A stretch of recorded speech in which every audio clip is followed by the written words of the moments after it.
Sitting down with Mr. Shane Smithy. He took time from touring with ZZ Top to come and sit down with us. I appreciate it very much, man. Me and you go back a little ways with Warrior's Heart. I think I answered the phone when you came in the second time. Absolutely. But, you know, you've been a special guy ever since, man, in so many ways. And what you've done in sobriety has been fantastic. It's been remarkable in so many ways. But you were down here with some friends, wanted to come in and tell your story, and I'm grateful for the opportunity to sit down and interview you, man.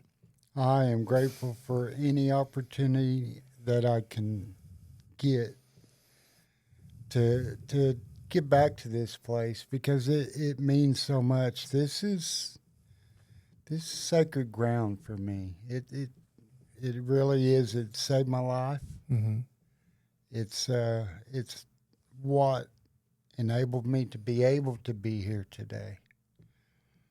A lot of us feel that way. You know, this is sacred ground for us in so many ways. You know, this place is steeped in Native American history. When they bought the place, there was an archaeological dig going on down there at Mason Creek, and they shut all that down, right, and then preserved it the way that it was because they found Native American artifacts from like 2,000 years ago out here. So in a lot of ways, it is sacred ground. But just the warrior connection from the Native Americans to who we are now, and so many warriors have passed through here and healed here and left behind so many of their demons here that it does become sacred place and sacred grounds. And a lot of us say the same thing. This place saved our lives. So let's kind of jump into, you know, who you are and how you came to be associated with Warrior's Heart.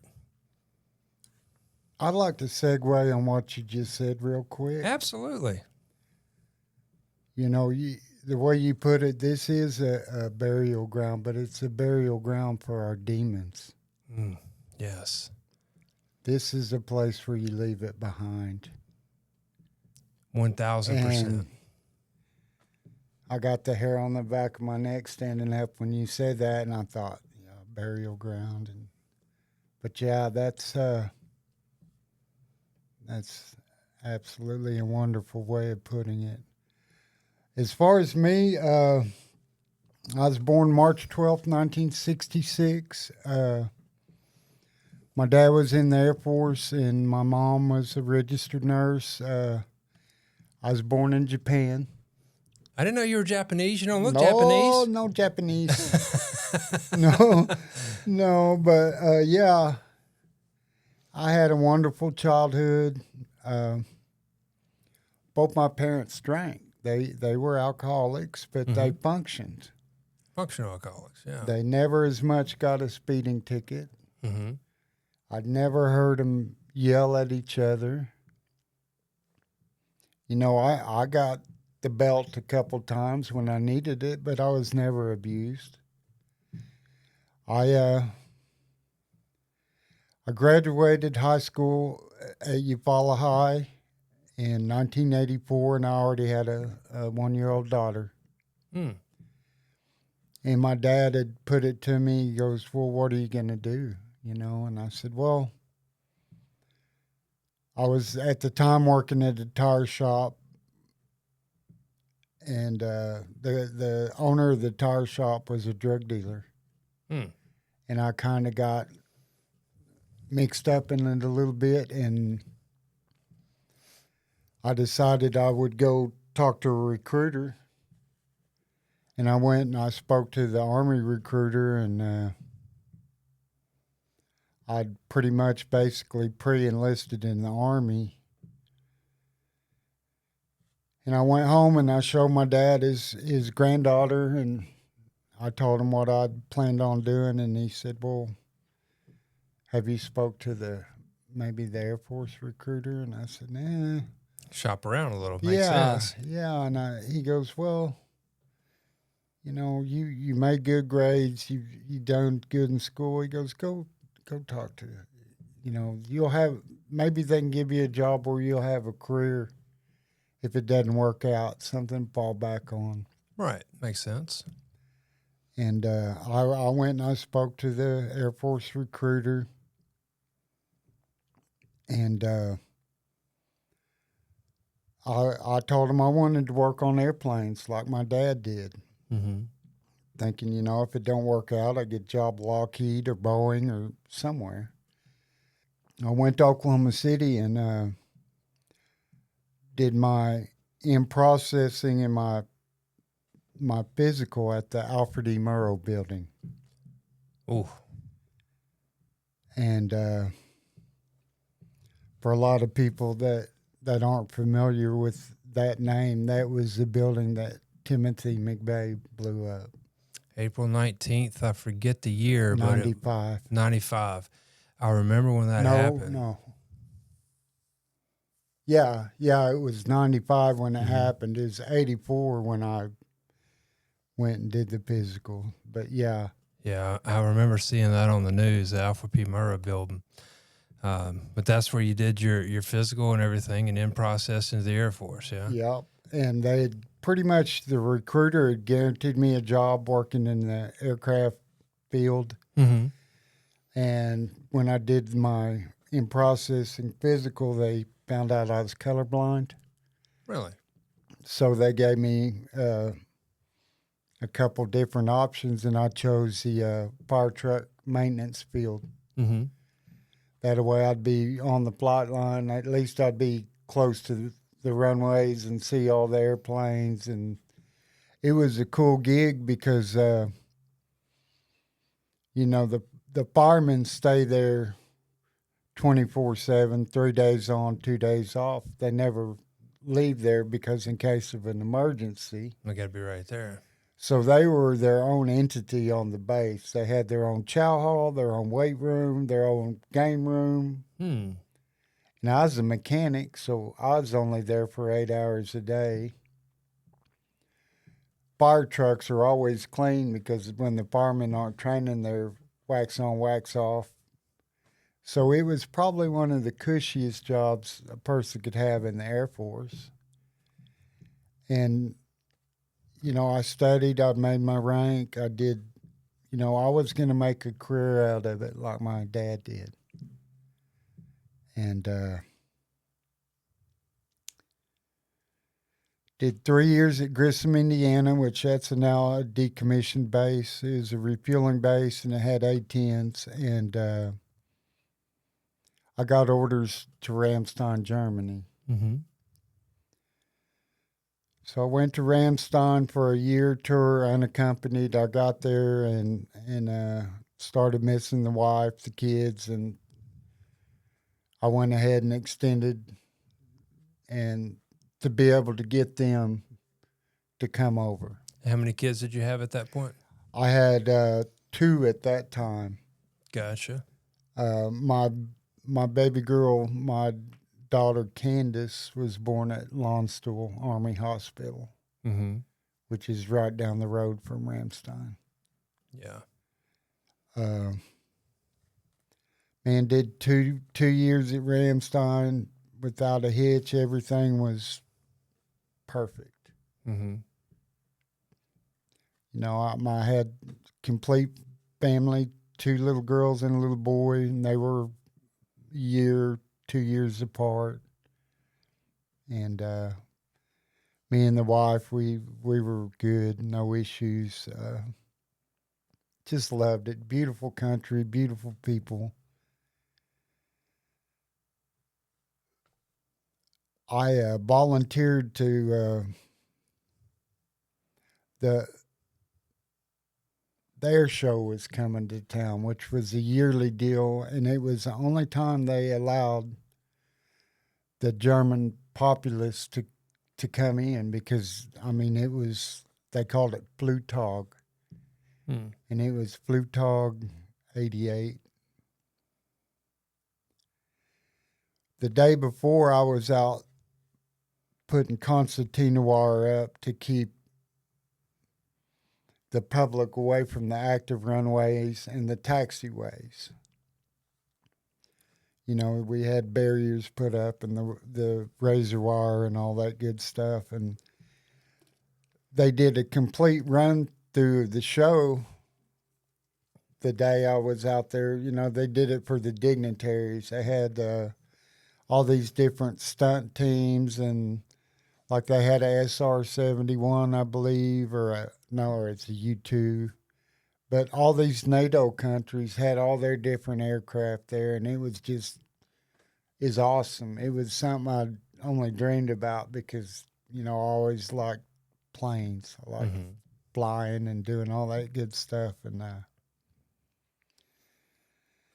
we only had one car, and I had to use it to get there. To put down the barriers after the show, and like I said, the day before I took it, and I've seen everything, and I told my wife, I said, if I could get my buddy to come and pick you up, would you be interested in taking the kiddos to the show? She's like, absolutely. And I told my son, he was 4 at the time, I said, you want to go see the airplanes? And his eyes lit up, and I was like, oh, yeah. So I asked my coworker, my friend, Tom, if he'd mind going, because we lived off base, and it's kind of a journey. And I was like, would you mind going and getting my wife and kids and taking them to the show? And he goes, no, I don't mind. So I talked to my wife the night before, and I said, I want you to be at this particular spot, and it's one of the best seats in the house. I've got it kind of, got them hooked arranged. up. Mm-hmm. And, yeah, I told her, I said, after everything's done, I'd meet up with you and we'd all ride home together.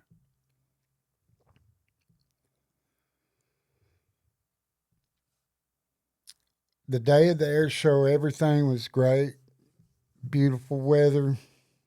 Is before cell phones, so I just assumed that, Tom had went and picked him up, and, I had everything coordinated, planned out.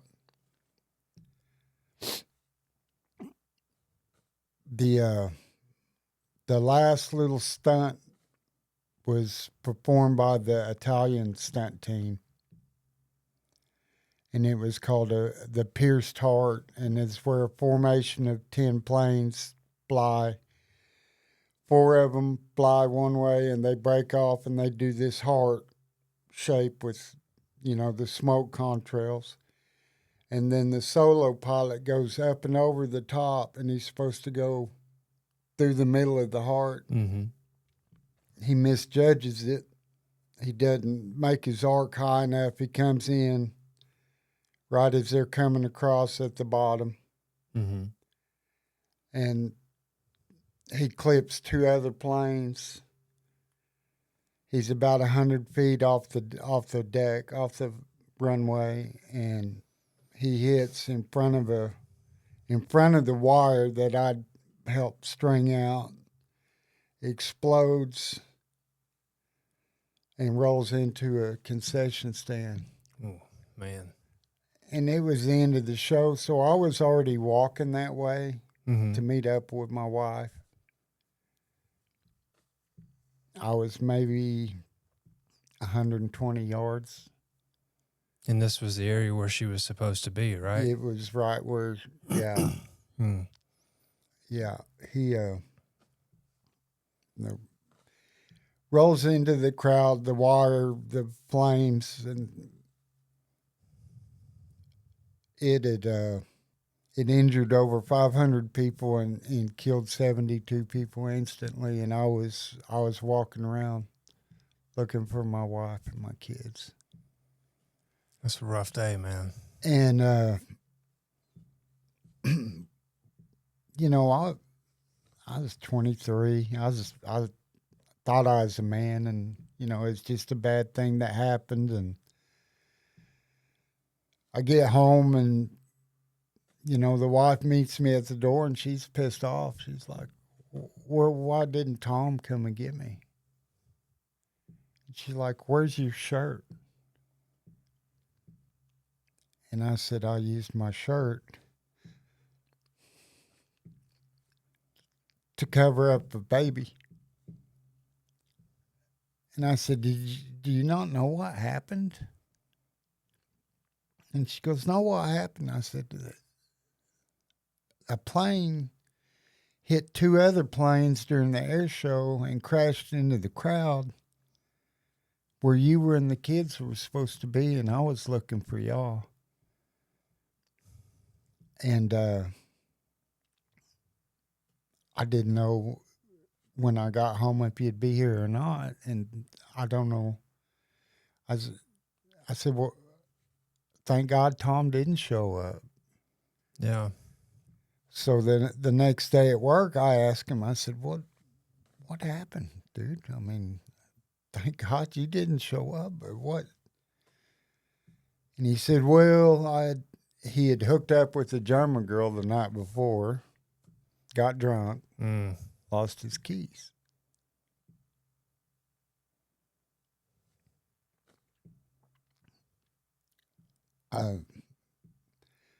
You know, there's been a lot of divine interventions in my life. Yeah.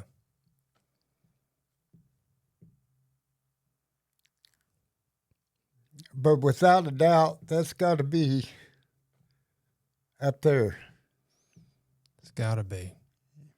You know, you can't ever figure those kind of things, man. You can't ever plan for them. You think you have things lined out, then something like that happens. You know, your buddy who was supposed to pick your wife up gets drunk, loses his keys, which he was probably upset about, you know, because he let you down. He lost his keys, and his evening probably didn't go exactly the way he wanted it to.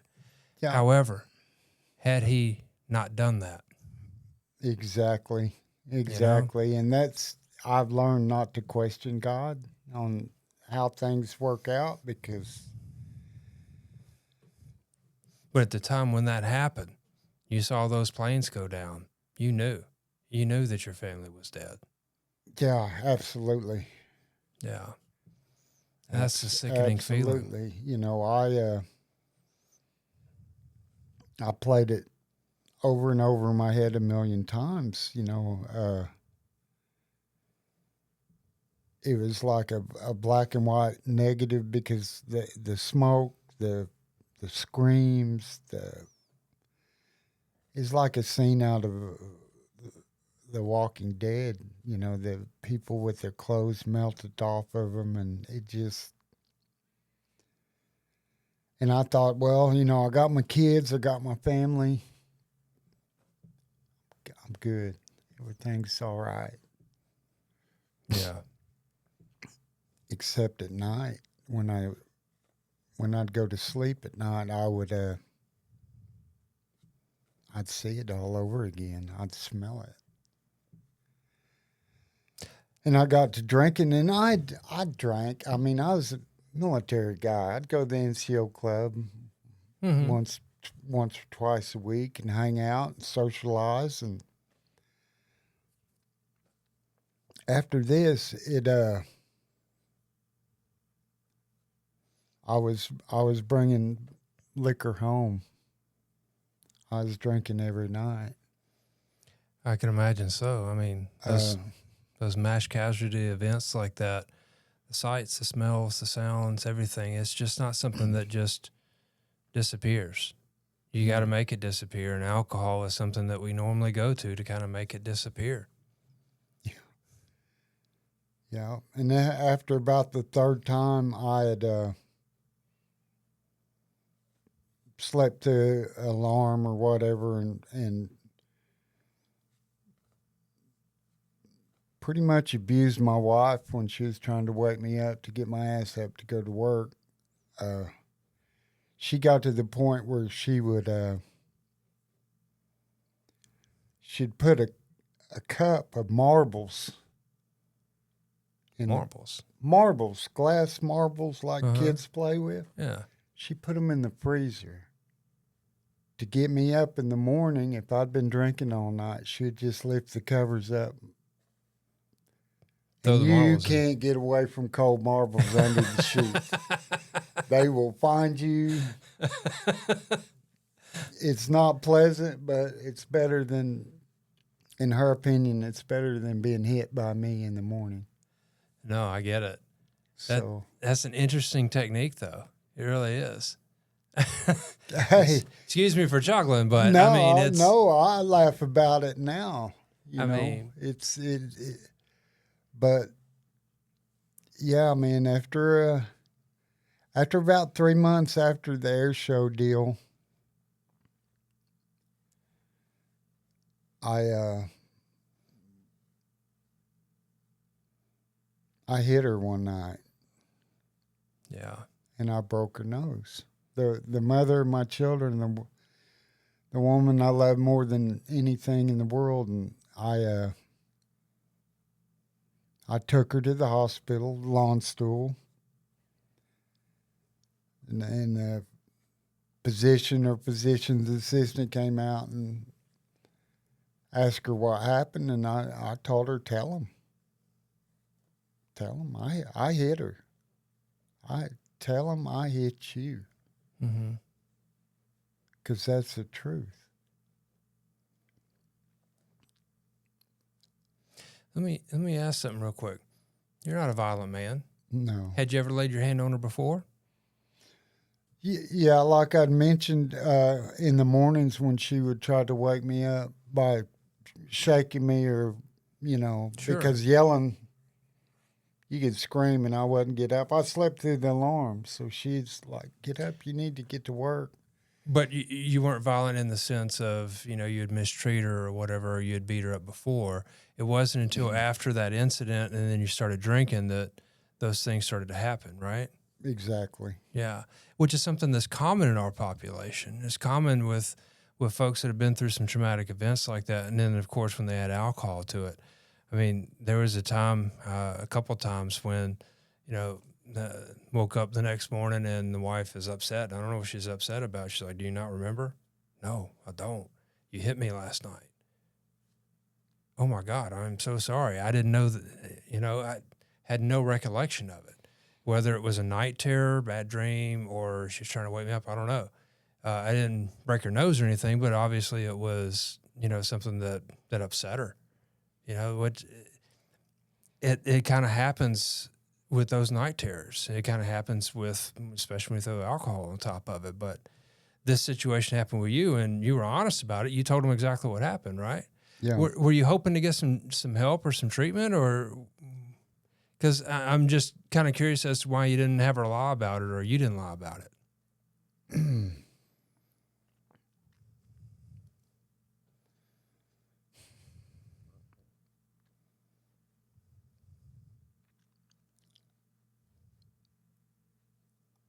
I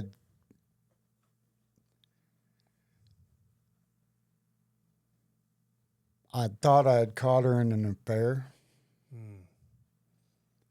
because I was shut off to her, to the kids, for 3 months. I mean, I was like, I'd go to work hungover. Mm-hmm. I'd come home. I'd start drinking. There was no compassion. There was no being a father to my kids, taking them out, playing with. There was there was no. I had no responsibilities. I was a man. Mm-hmm. I worked. I can drink when I get home, Mm-hmm. and you're not going to say anything about it. Well, she got a job. She'd had a job working at a Burger King on the base, and she'd made friends. Mm. She'd hang out with her friends. She worked at night. I'd stay home with the kids. After work, she would go with her friends to the club. One night, I had my upstairs next door neighbors watch the kids, and I had a buddy pick me up. We went on base about 11 o'clock night. I go in the NCO club, and my wife was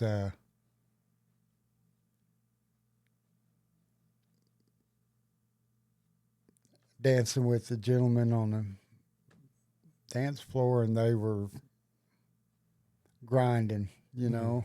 Yeah. I I was drunk. I went out, middle of the dance floor. There's probably 100 people there. It's the NCO club, it's a big thing. And I kind of pulled him apart, and I kind of jumped on this guy, and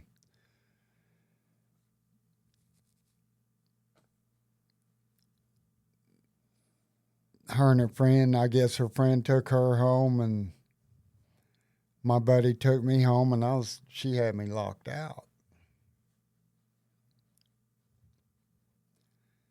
Well, I kicked the door in, went in, and I said, we need to talk. And I said something to her, and she slapped me, and I hit her. Yeah. Not something you would have done sober, I'm sure. No, I don't think I would have, but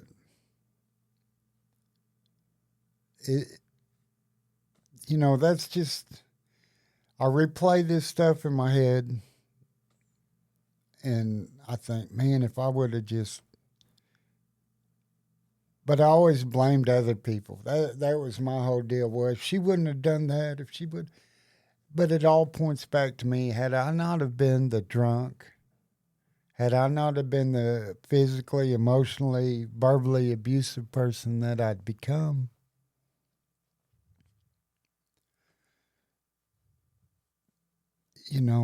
there's a lot of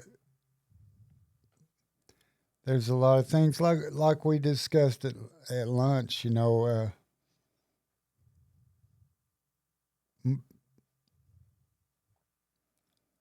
My job cost me my job. Yeah. But it wasn't my job's fault that them planes crashed into the crowd. And those planes, it wasn't those planes crashing into the ground fault that I became a drunk. Mm-hmm.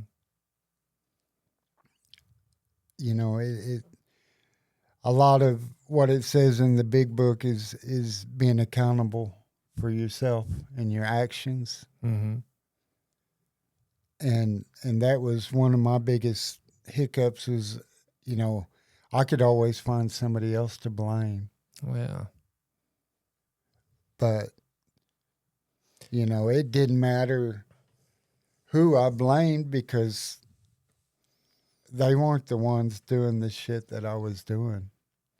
And it's easy to, and it's good spiritual AA wisdom right there. I mean, it's easy to point the finger at somebody else and say, you done wrong, you done wrong.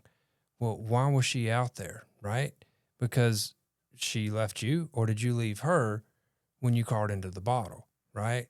And that's the way I put it for myself with my ex-wife, how dare she leave me when I was sick? How dare she divorce me when I was sick, when I was struggling, when I was suffering, right? And how dare she leave me? And then work in the AA program, well, shit, she had every right to leave me because I left her way before she left me. The second I crawled into those damn bottles, I became a different person. She didn't divorce the guy that she married. She divorced this other asshole. Right. The guy that she married was gone, long gone, right? He was in there somewhere, but he couldn't get out. And had she not done that, I never would have been here. I never would have started on that path of recovery. But it takes a lot of self-reflection to realize that. But you didn't realize that at first, obviously. I mean, when you were going through that, it just continued to get worse, right? Yeah, it evolved, and like I said, it was evolving the night I came home from the air show. When it started. But I didn't notice it. And then that's what I always said. Well, I'm a man. It's just a bad deal, but however I tried to reason it away to myself, it was there, and it was in my head like a cancer, but it was on a loop. Mm-hmm. I could divert my attention during the day and stay focused on whatever I need to do, and But at night, I had no defense. And that's how I rationalized my drinking Mm-hmm. was I knew if I drank till I passed out, basically, that I wouldn't have the nightmares or I wouldn't remember them. Yeah. And that was only defense that, I mean, I wasn't going to go to the doctor on base and say, hey, look, I got these nightmares. Because you're worried what it would do to your career. Yeah. Yeah. And that to segue on that's that my first sergeant and my commander were like, you got a drinking problem. Mm-hmm. Because spouse abuse in the military is way worse than being an alcoholic or having a, so to save my stripes and my career, I volunteered or was volunteered to go to an 11-week rehab, Mm-hmm. which I did. Not because I had a problem, it was to appease him and keep my career. You did it for somebody else, not for I yourself. did not do it for me, absolutely not. I played the game. Yeah. I've Go always check a box. I've always been a player, game player. Mm-hmm. I might not come in. I find it easier if I don't come in last or if I don't come in first. Nobody notices. You're in the middle of the herd. You're safe. Mm-hmm. So yeah, don't make no waves. Don't drown. Just tread water. And that's what I did, and it gets exhausting. Yeah, it does. And when about the second week I was at the rehab in Wiesbaden, I got to make my first phone call. Well, I called home. Ring, ring, ring, ring. So I call stateside home. I called my parents. And, my mom's like, well, honey, Christy and the kids, they've been here a week. Mm. So they pretty much left right after you went in. Yeah.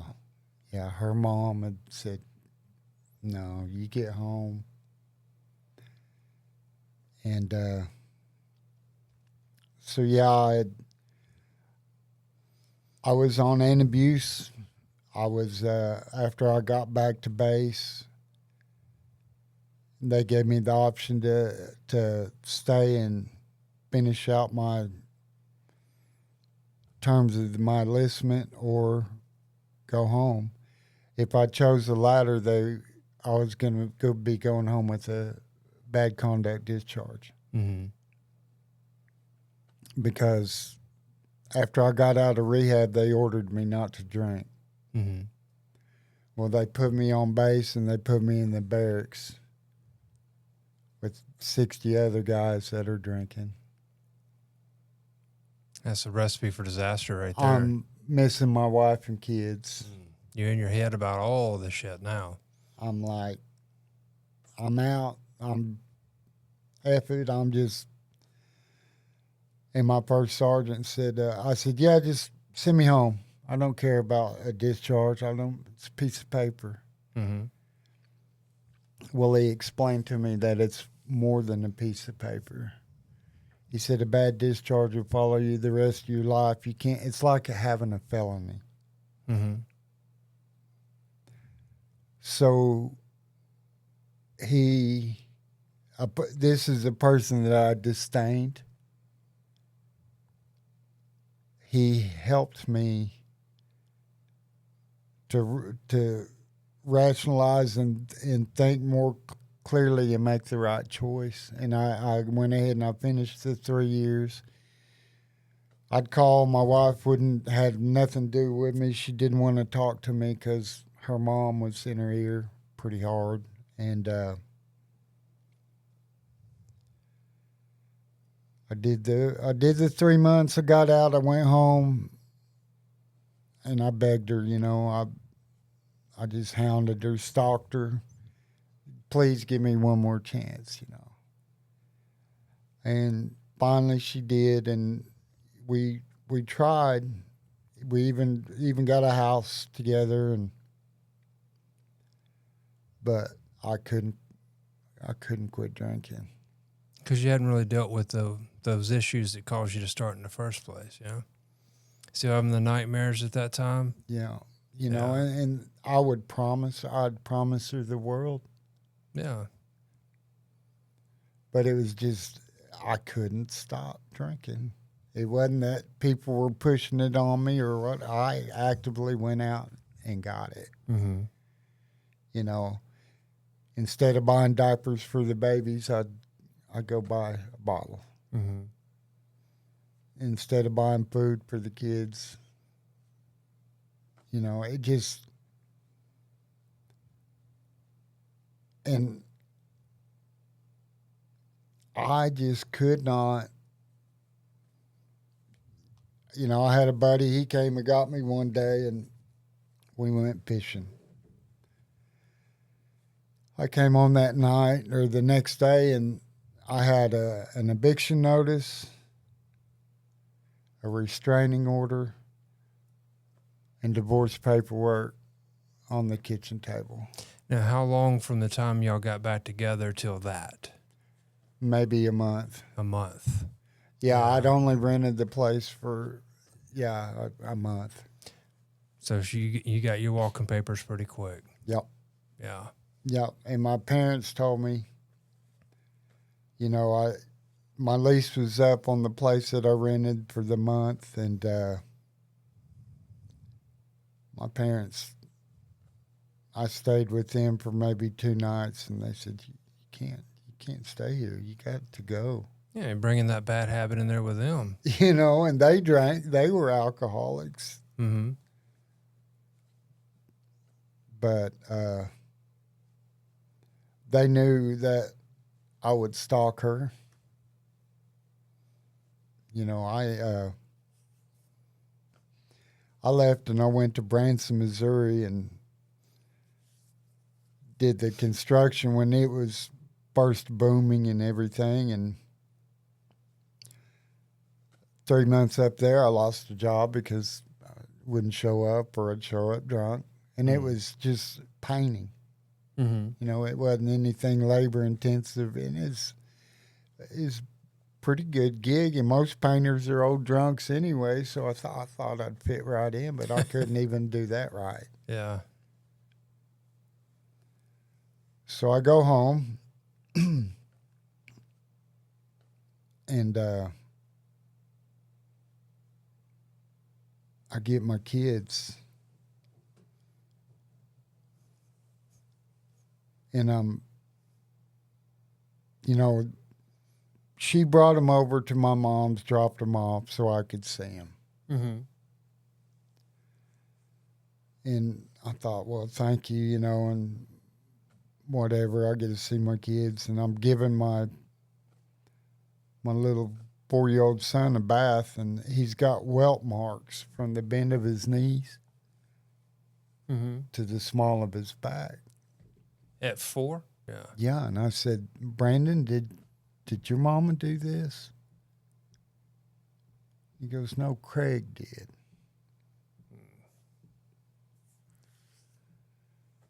So I tell my mom, I'm like, watch kids. I may or I may not be coming home, She goes, what are you going to do? I said, no, nothing. It's Friday night. I'm just going to go hang out for a little bit. Well, I knew the little bars and shit places she went to, and I knew there's this mountain of a bouncer that I told him, I said, look, this is what happened.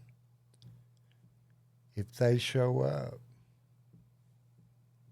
I said, I'm going to confront this guy.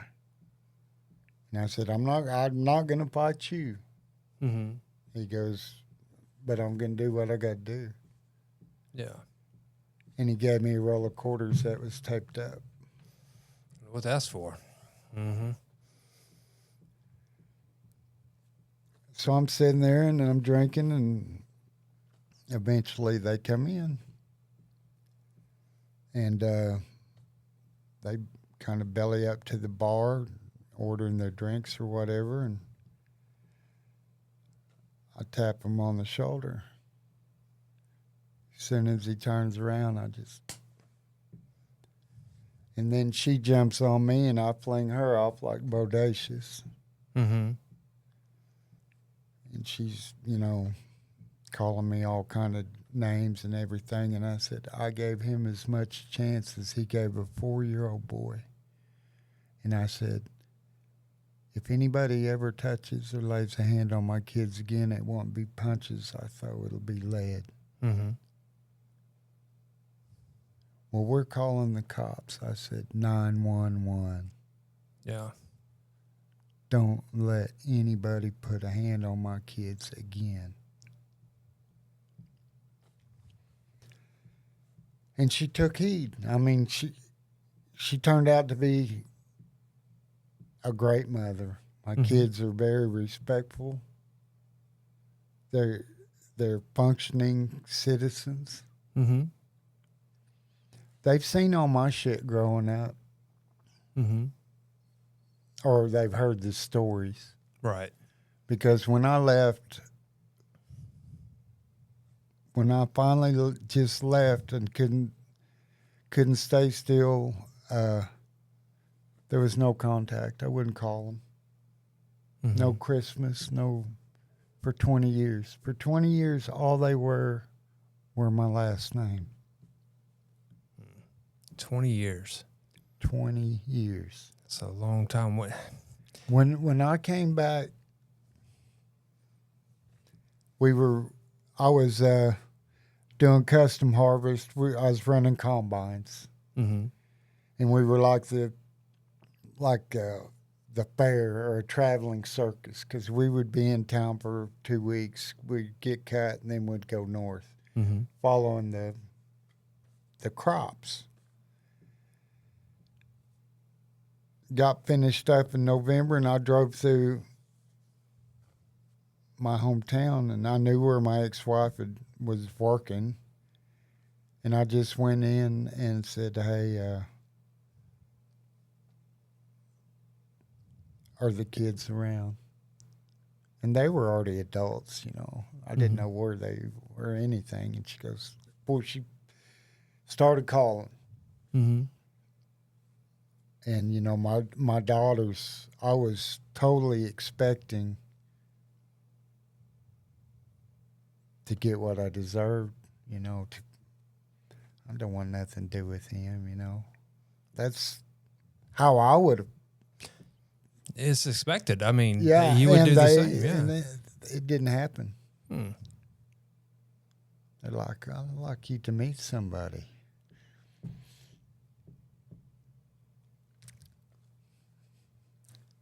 They start producing these little humans that they produced. Mm-hmm. This is Shaylin. She's named after you. Oh, wow. And I'm like, it was harder to be able to accept that because I was still a drunk. I was just, and, they're like, well, we got a place. Come stay on our couch if you want. Hang out, get to know your grandkids. We love you.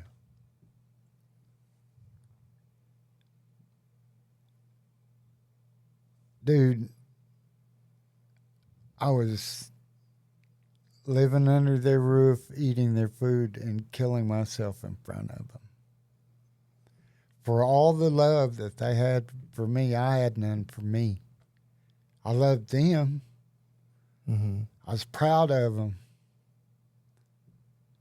It was amazing. Now, my son was a different story. Mm-hmm.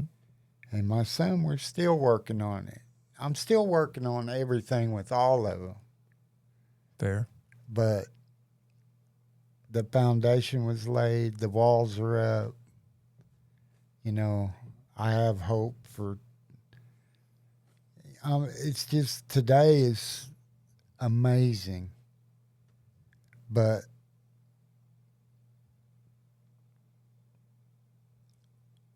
finally I had enough of the drinking, and they I wore out my welcomes, and Dad, please stop. I promise I will, but I couldn't. I couldn't on my own. I wanted to, or I thought I wanted to. Well, you kind of illustrated that you didn't have any love for yourself, and then when people want to love you and you can't love yourself, it just hurts in some kind of weird way. It hurts because you can't let that love in because you're just constantly reminded of all the bad things that you've done because you don't love yourself, and you push them away, and you keep drinking. You drink more. Yeah, I mean,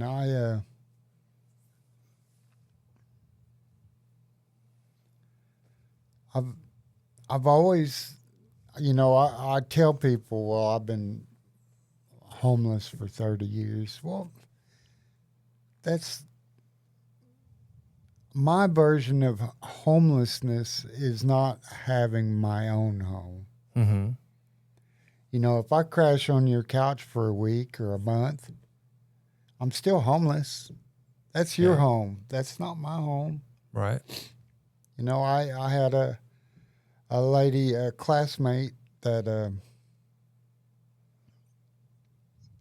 she's a registered nurse, and she had a beautiful home, and she's like, we got to going out and hanging out and doing stuff, and I was drinking, but I wasn't getting drunk. Mm-hmm. I would go out with her. She'd have a glass of wine. I'd have 3 or 4 beers, and she'd go to the bathroom. I'd run up the bar and sneak in 2 or 3 shots. Well, she was doing her thing. I hit it. Mm-hmm. Well, she had a grown daughter living in her house, and her daughter despised me because she seen through all the bullshit. Right. And one evening, me and her daughter got in an argument over some dirty dishes or some bullshit, and my my thinking is, well, I'm being disrespected. I'll just go to the liquor store. Mm-hmm. I don't have to put up with this. I'll go out in the garage and hang out, and that's what I did. I did that for a couple of weeks, and finally, the girl that I was going to marry, the girl that loved me, told me, I can't choose you over my daughter. That's fair. And she goes, especially Shane, if you can't deal with it. Yeah. And I couldn't deal with anything, Robert. The way I dealt with stuff was, F it, let's go get a bottle. Yeah. It didn't fix anything. Momentarily, it might have gave me a little bit of relief, or maybe made me not think about something or not remember something, or I tell people there's a million or more excuses of reasons to drink. Mm-hmm. But they're all excuses. They're not reasons. They're not legitimate. It doesn't solve anything. Right. It's a momentary escape. That's it. And I never thought about that because I was so impulsive that, that was my answer for everything. Mm-hmm. I'm happy. I'm like, oh, let's have a drink. I'm pissed. Let's have a drink. Yeah. Sun's shining, let's have a drink. It's raining, let's have a drink. And every excuse in between. Yeah. But that was kind of basically the beginning of my story. Where I came from, how my parents raised me, and that was the shitty end of the stick. Yeah. most definitely. Today, man, I get up in the morning, it's gratitude. Yeah. First thing. And I got a lot of people, this phone connects me to a lot of people, the right people, the people that give me hope. Yeah. The people that I read their stories and I'm like, hey, man, I can relate. I didn't think there were possibly anybody that could relate to how rotten I was. That's not the case though now, right? Yeah, there's a lot of us in that club. Well, let's talk a little bit about how you got there, because you continued to go down that path for a bit. And I know at one point you were down in Houston, right? Living on the street for like a year and a half, something like that, right? Yes, sir. I Which is a was. rough time. That had to have been a rough damn Oh, it time. was terrible. I was. Yeah. Let's see. When me and the lady that I was talking to you about, when we had our falling out, at the time, the only possession I had was a Jeep Grand Cherokee Mm-hmm. and some clothes. And I'm at my sister's. I'm on her couch. I'd been there for a couple weeks. And the guy that I'd worked for 13 years doing custom harvest work, running combines and doing all that good stuff, he died of a brain tumor. Mm. And he was like a brother to me. Well, I asked my sister, could I borrow like $40? Because at this time, I don't have any disability or anything coming in. And hell, I didn't even know what a veteran was. I thought a veteran was a man that had, like my dad had retired after 23 years. So I thought, that's a That's veteran. a veteran, yeah. Mm-hmm. I did 6 years. I got out. I'm just somebody that served, and hey, it's all good. But anyway, me and the girl had fallen out over her daughter and me drinking and all this. And of course, it's all her daughter's fault. It's not me. Yours, no. No, hell no. So I go and I stay at my sister's. I find out my buddy, man I worked for 13 years, died of a brain tumor. And I was asked to be a pallbearer. I borrowed $40 from my sister. I put 20 of it in the gas tank, and I've got maybe roughly about 120 miles to make it up to Thomas, Oklahoma, to where this man's funeral is. His wife asked me to be a pallbearer, and I agree. Sister loans me the $40. I put 20 in the tank. I've got enough for a pack of cigarettes and a Big Mac or whatever. Mm-hmm. On my way up to Thomas, Oklahoma, I stopped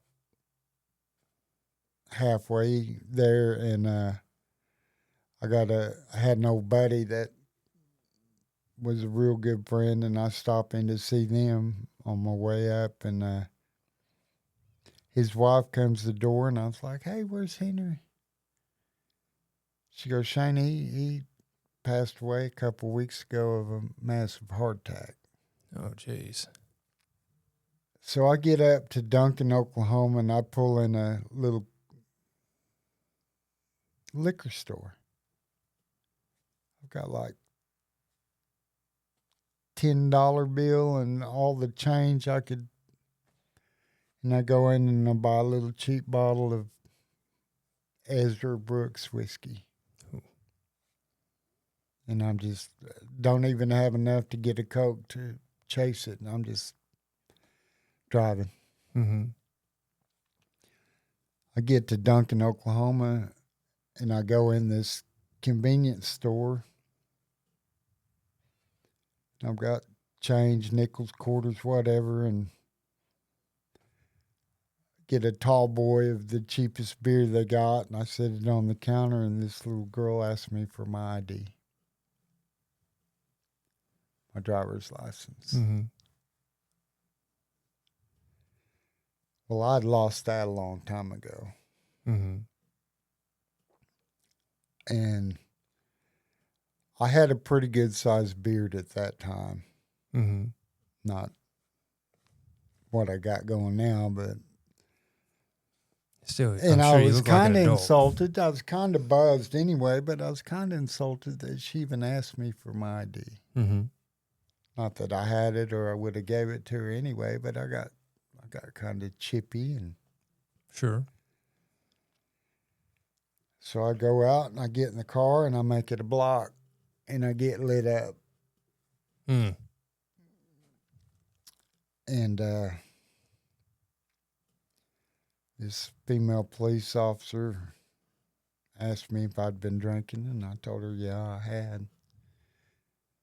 And then I said, look, I'm on my way to a funeral. I'm going to be a pallbearer tomorrow. Could you please show me some mercy? Let me pull in and park it. I'll give you the keys. And she wasn't having any of it. And of course, I didn't have a driver's license, so, she had to do her job. And I get thrown into jail in Stevens County in Duncan, Oklahoma. I'm just fresh off of losing my fiance. My sister's pissed and doesn't want anything to do with me. And it's 82 days before I see the judge. So I'm like, they're feeding me. I got a roof over my head. Settle in. Hey. While I was in there, Hurricane, don't know if it's Harvey or Hugo, had to hit the Houston area. Mm-hmm.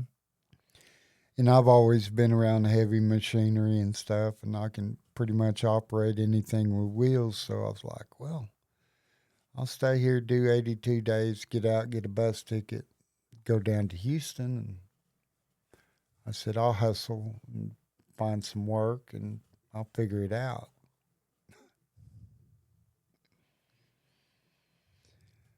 Yeah, the bus takes about 2 days to get down there, and then from the bus station, I get everything I own, and I get on the train, and I go to the VA in Mm-hmm. Houston, the Michael DeBecky VA.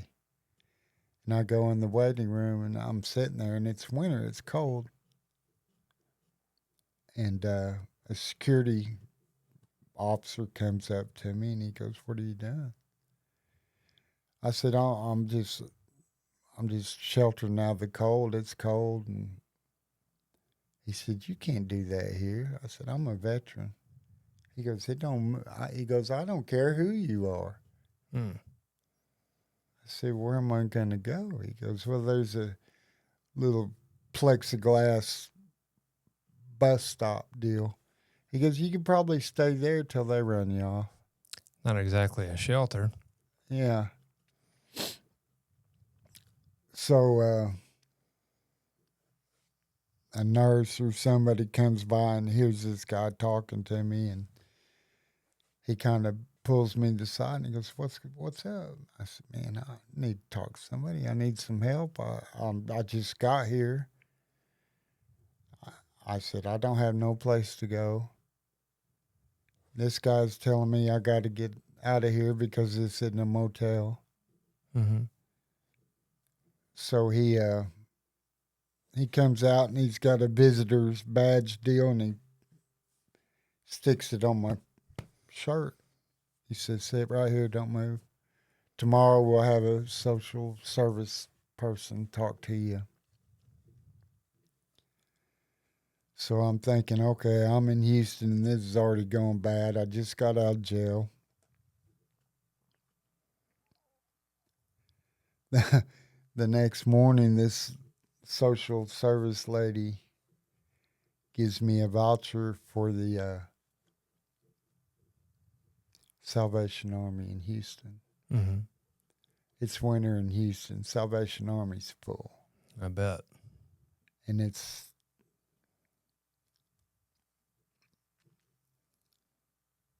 for a small town Oklahoma guy, kid like me, person, whatever, is an eye-opening experience because there were some rough people that subhuman almost. Oh, yeah. I was sitting outside waiting to get a bed, and had this kid come up to me and he goes, hey, Pops, let me get a square, because I was smoking cigarettes and I had like 3 to my name. And I told him, I said, no, go away. I ain't got enough. He's like, bet, I'll get you tomorrow. And I'm like, man, whatever. Well, in the morning, they let everybody out of the Salvation Army at 7. Mm-hmm. And then you don't go back till noon and you get in line Mm-hmm. to get a bed for the night. So I'm walking to the train station and I get tapped on the back. I turn around and that scar right there is my Houston tattoo. Ooh. Is a beer bottle. Mm. And they start kicking me. It's him and 2 of his buddies. They rat packed me, and I had this other gentleman that got him off of me, got me up, helped me. Mm-hmm. Is a black man. Mm-hmm. The people that were beating on me were black people. Mm-hmm. Out of 140 people in that Salvation Army, I was probably 1 of 3 white people. Mm-hmm. I was brought up not to be a racist. Yeah. Had the kid Slim not pulled them other guys off of me, I'd probably be a racist to this day. Yeah. Because I'd never feared for my life so much as when I was getting beat on. That's human nature, though, that pervades any skin color. Yeah. And the other gentleman that was there, the other black gentleman that was there, showed you compassion and helped you out. Oh, he may have saved my life. Saved your life, absolutely. Yeah. Yeah. Over a cigarette, cigarette, though. That was the dog eat dog mentality of Houston. Mm-hmm. Stay there. The shelter, I got out of there. It was coming on springtime. In the Buffalo Bayou area, it's like a big park, and it's got all these like canals, like drainage canals and stuff. And that's where I got away from people. Mm-hmm. That's where I'd sleep during the daytime. I'd stay awake at night because I never knew. Yeah. And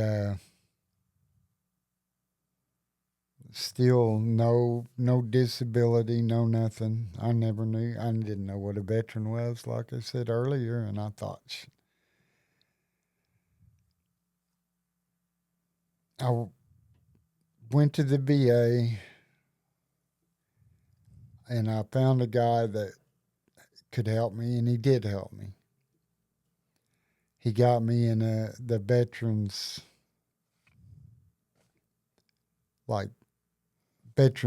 assisted living or veteran living area. It was an old Holiday Inn in Midtown Mm-hmm. in Houston, and it was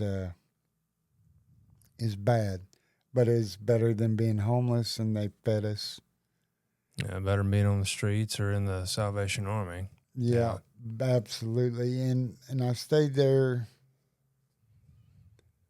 for a while. I had food stamps, and I would sell my food stamps to buy cigarettes and beer.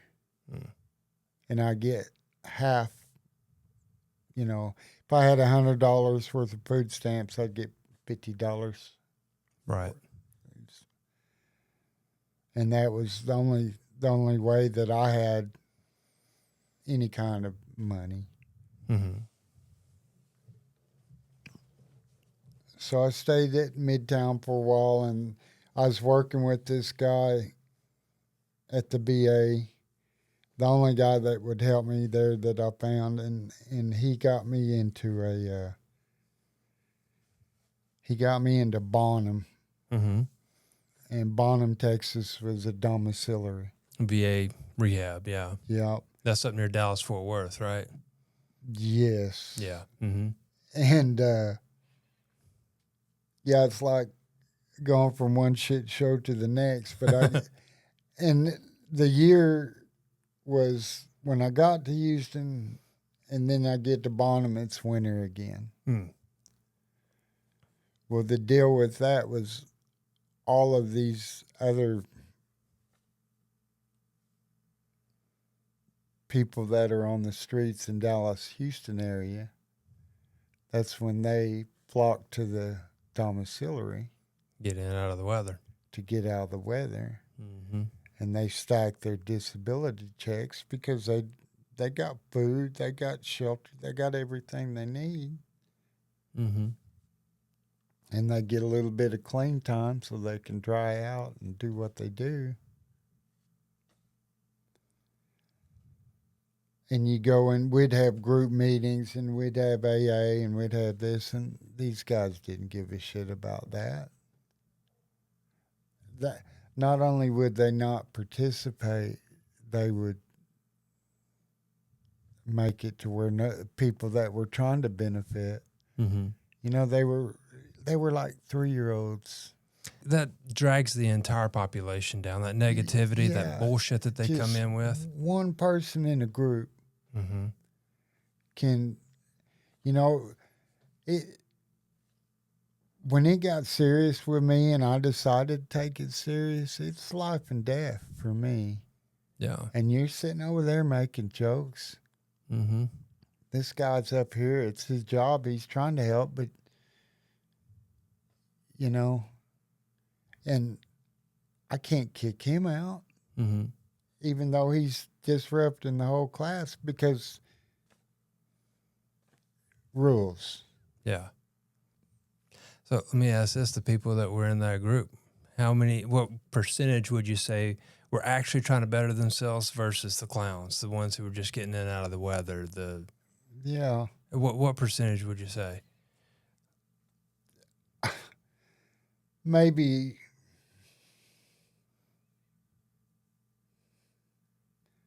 30%. 30%. But it don't matter if it's just one guy that's getting help. Mm-hmm. And that's another thing that I've learned. You can't cure everybody. I have to focus on me because I know how fragile it is. Right. But yeah, it's Bonham. Went to Bonham, did 90 days there, got a job working there, doing lawn, helping, little bit of money doing the lawn. And then I went from lawn to the prosthetics department, just mailing stuff out, labeling and kind of organizing stuff. And then got in an argument with a girl in the prosthetics deal, and they moved me to the mailroom. Mm-hmm. So I was at Bonham for about 1.5 years, working. They called it TWC or they had some acronym for it, but I was sober. Mm-hmm. I'm at the domiciliary. I got somebody holding me accountable, and but I'm miserable. Not making any real progress. Yeah. Was you working a program outside of that or no? Yeah, Celebrate Recovery. Yeah.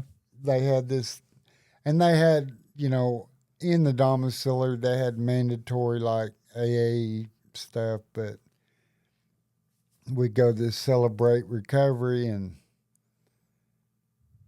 I gave it a shot. They fed us home cooking, they nice little church, but I had a problem because there was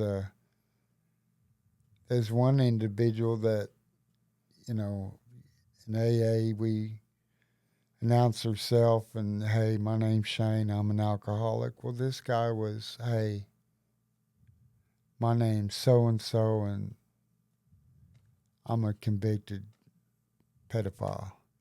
Ooh.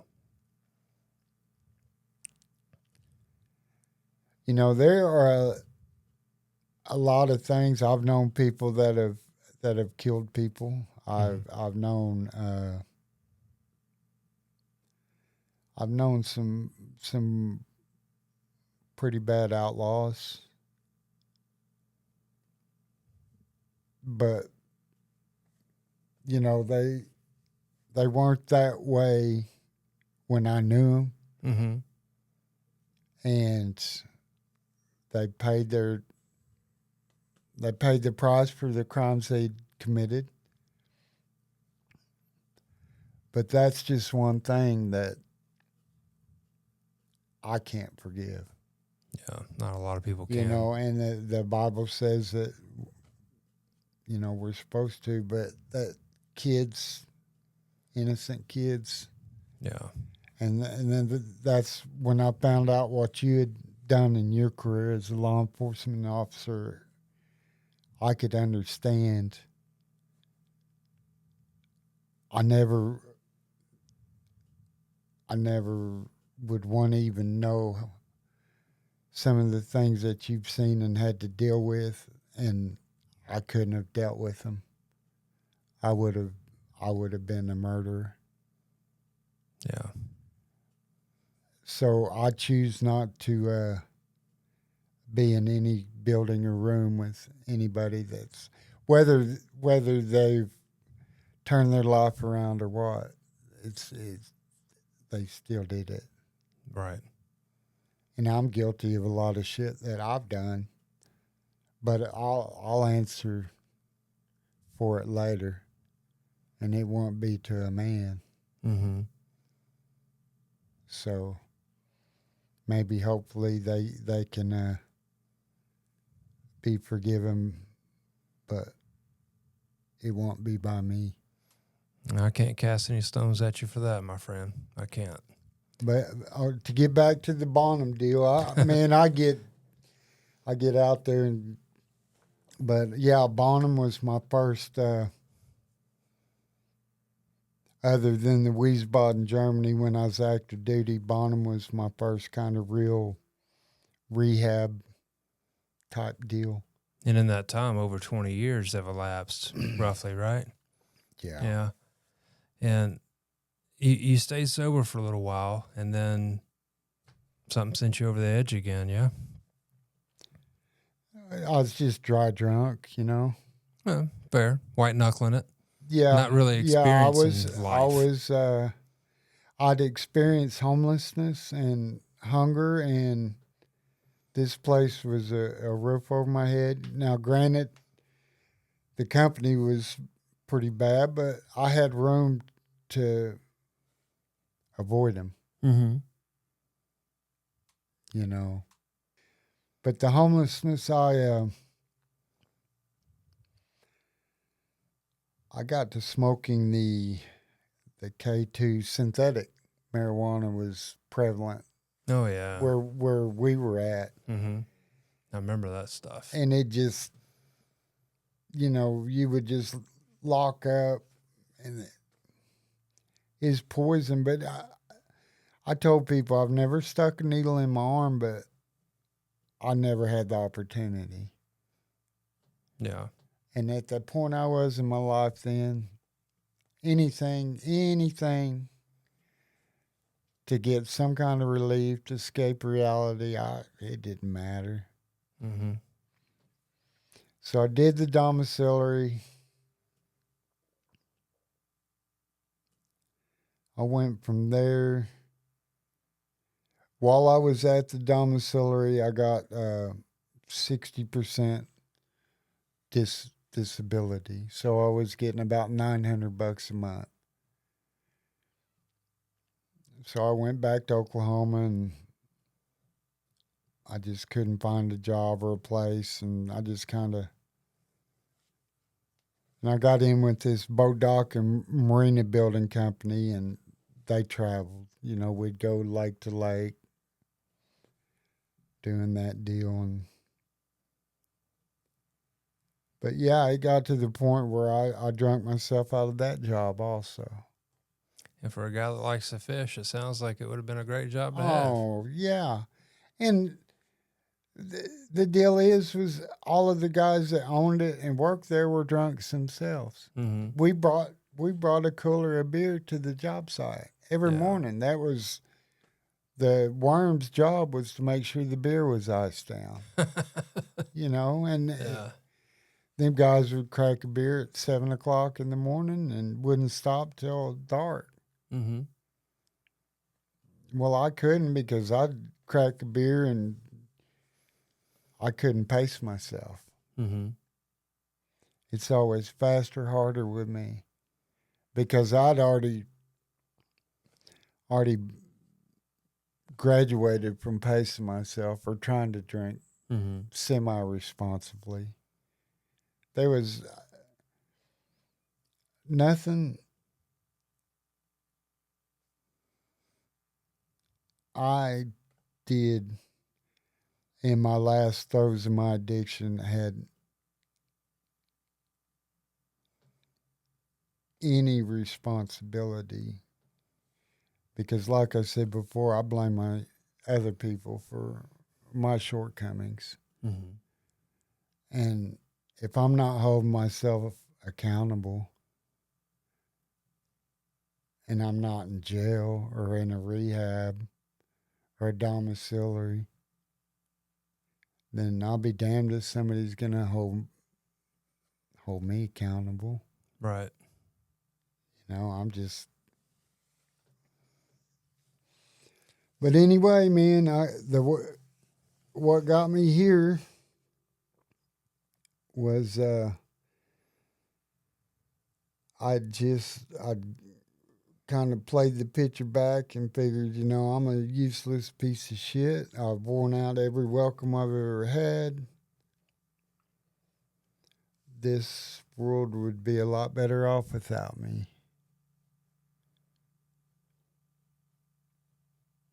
But I was brought up religious, and I knew that taking myself out would be a one-way ticket. Yeah. So in my infinite drunken wisdom, I thought, well, man, maybe if I could have somebody do it for me. Turned out, thank God, huh? Right. Doesn't always work out, does it? Didn't this time, because I went to the liquor store, got a big bottle, drank it in back of the liquor store, went back in to get another bottle, and didn't have the money for it. And I knew they were watching me, and I knew they'd call the police, so grabbed it and walked out the door and waited, drinking it. Mm-hmm. Police showed up, too deep. I'm complying just to get him close enough to where I tried to get his gun. Mm-hmm. And I had almost cleared his holster. Because I had guns and I knew how to, and my cousin's a cop, so I knew how to unholster it. Mm-hmm.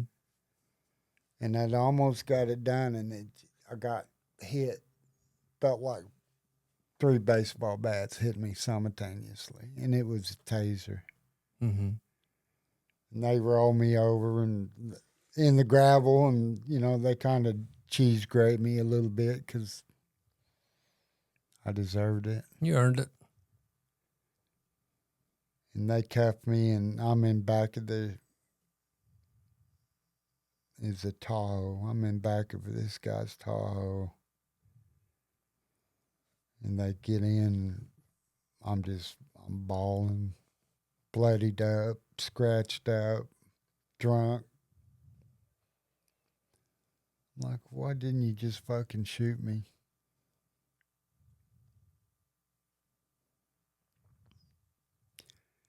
And the one guy said, if I would have had my service revolver deployed and not my taser, we'd be talking to a dead man right now. Mm-hmm. So they take me to jail. They strip me, put me in the rubber room in the Velcro suit. Love yourself jacket. Love myself jacket. Next day, the VA comes down and they get me and they take me to the 5th floor, which is the psych ward at the VA hospital. And I stay there for about 60 days. Christmas, New Year's.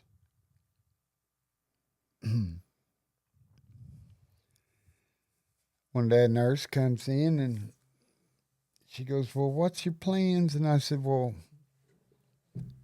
I don't know.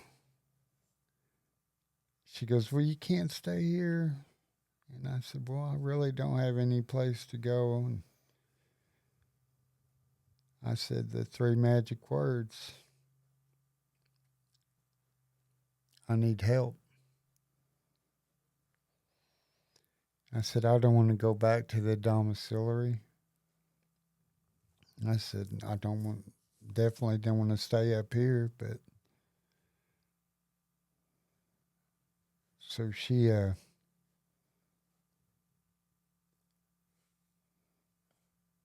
leaves and she comes back about 2 minutes later and she hands me this brochure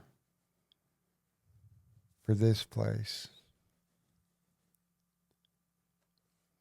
And, I'm looking at it and seeing the beds and the whole campus, and I was like, here, it's too nice.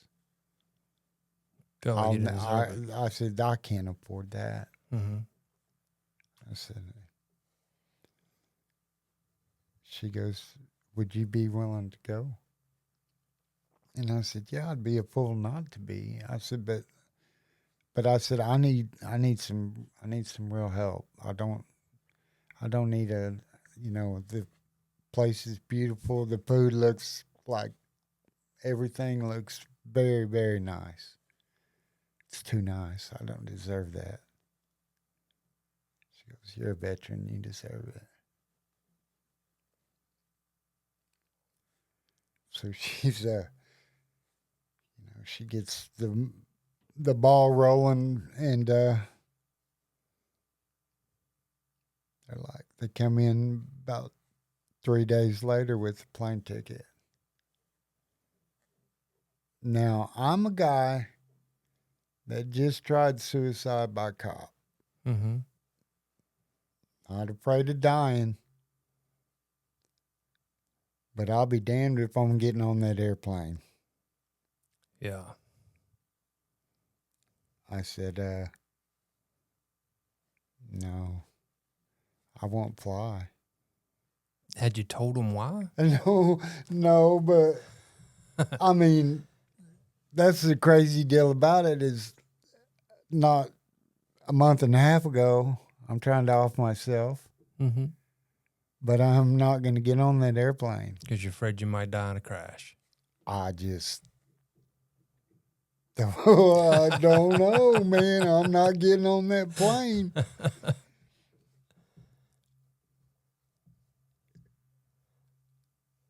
I found out that this nurse bought a bus ticket out of her own pocket to get me. No shit. Somebody believed in you. And Yeah.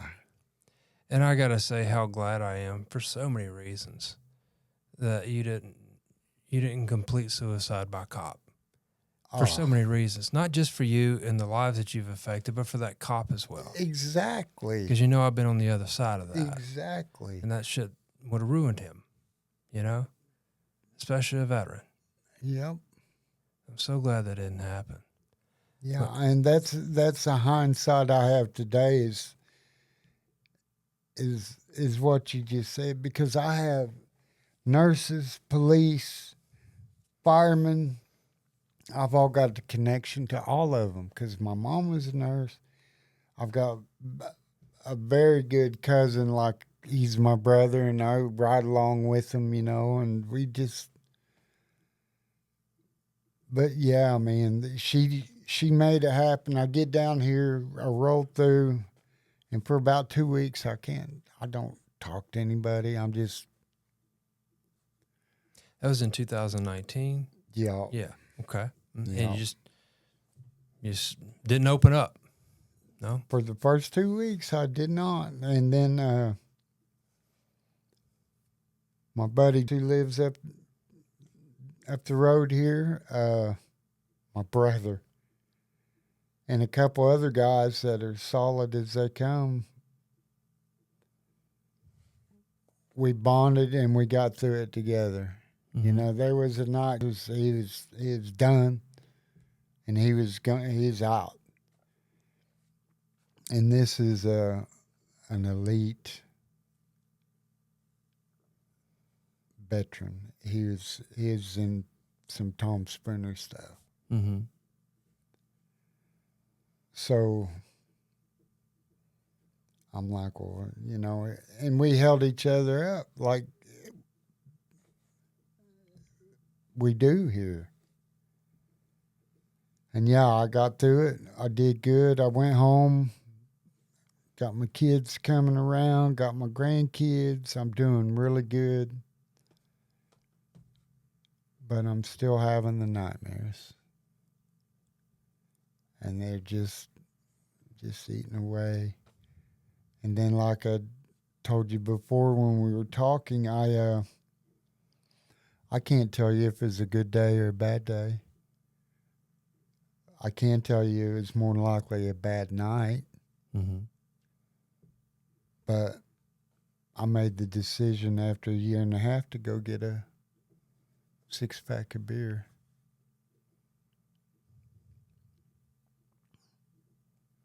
The next day, I don't know if it was feeling guilty or whatever excuse. They're all excuses, Robert. Always an excuse, yeah. I thought, well, fuck, F it, I'm going to get a bottle of Jack Daniels. Might as well. Not that it tastes good, but I know the effect. Mm-hmm. I never liked the taste of whatever I was consuming. Yeah. Hell, I love Mountain Dew, but I'm not going to drink 24 of them in a sitting. No. People think you crazy if you did. Yeah. So, I get back here and it's like, and I flew second time I came after a year and a half, mess up, stay out there about 8 months, just tearing it up. I'm 100% now. Mm-hmm. I've got the means. Yeah. So it's not a if, it's a win. Mm-hmm. And it was winning. Mm-hmm. It was, once again, well, Dad, hey, we're up here at the trust level, and man, we're so proud of you. And the hole that I left off digging was still there. I wasn't able to fill that hole in. I wasn't able to cover that hole up. Because you never dealt with it before, not truly.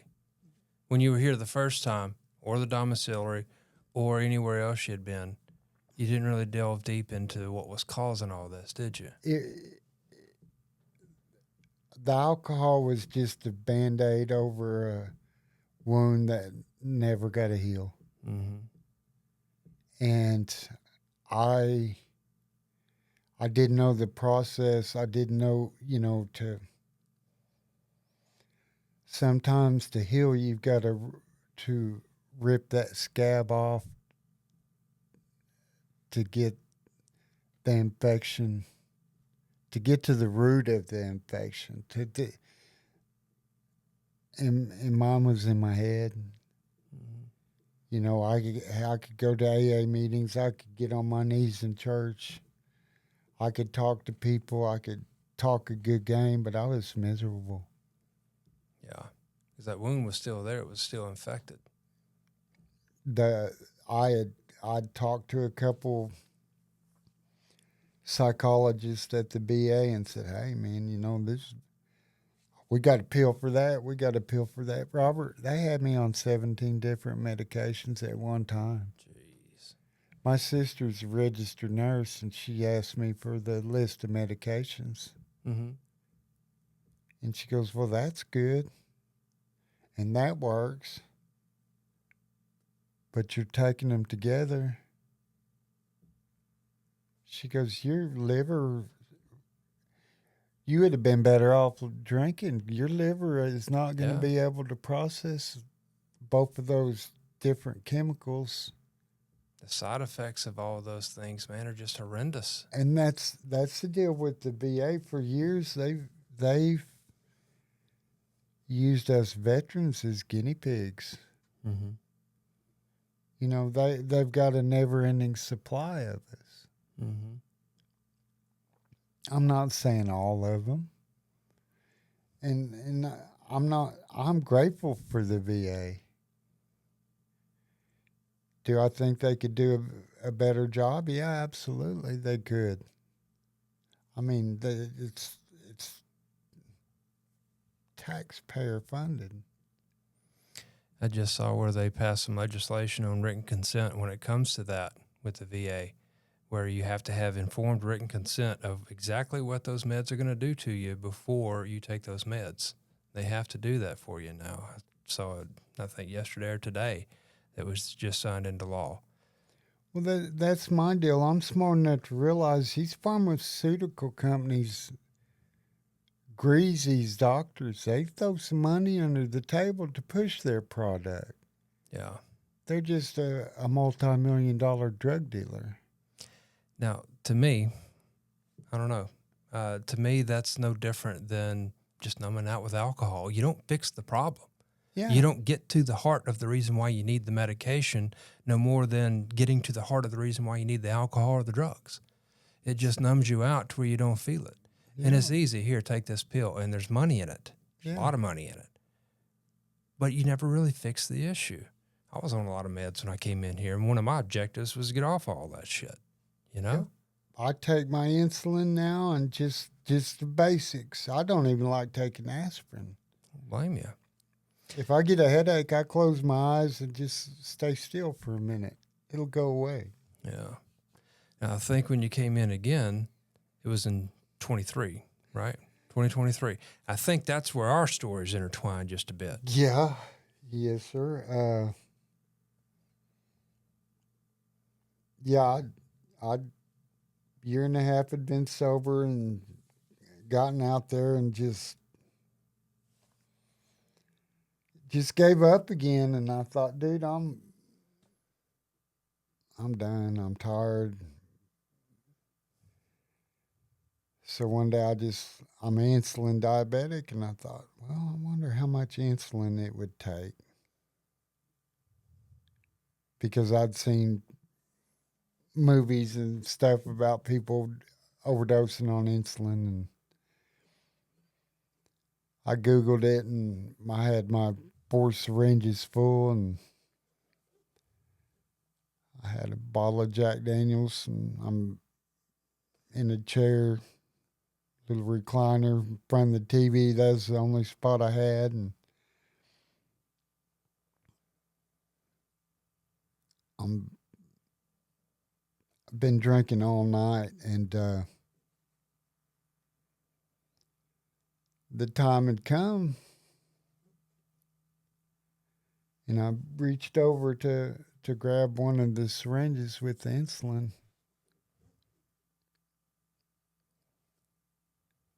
And sunlight was coming through the crack in the blinds. And it hit a picture of my granddaughter that was at just the right angle.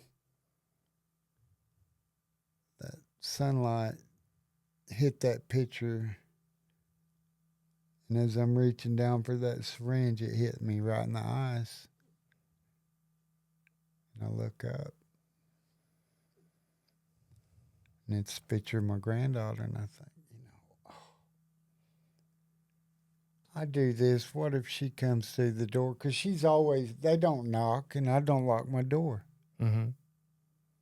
What if she just bails in here and she sees me with the damn insulin syringe sticking out my gut, and that's her last memory of me is somebody that she loved me, is a roller coaster of, oh, Grandpa, I love you, and then I never see him because their parents were smart enough to not let him come around and see me in the state I was in.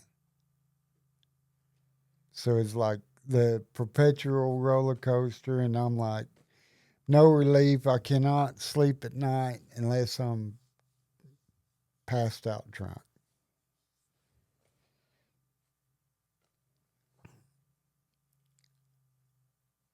See the picture, I lose it. I call the crisis line. And I'm bawling, talking to the operator, and she's already, cops on the way, she's stay on the line with me, Mr. Smithy. Please just stay on the line. I'm like, I will. I'm not going anywhere. The police come. It was one of the guys that was there the night I did my suicide by cop. So he knew me. Mm-hmm. And he goes, Mr. Smithy. And I said, yeah. And he goes, what's going on, bud? I said, I can't die, but I can't live.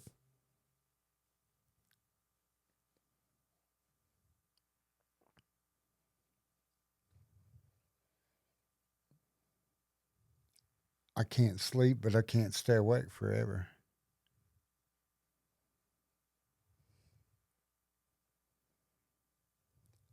I'm hungry, but I can't eat. I'm lonely, but I can't stand to be around anybody.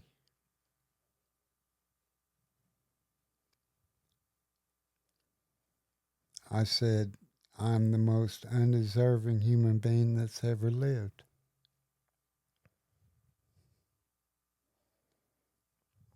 He goes, come on, get in the vehicle. And I turn around and he goes,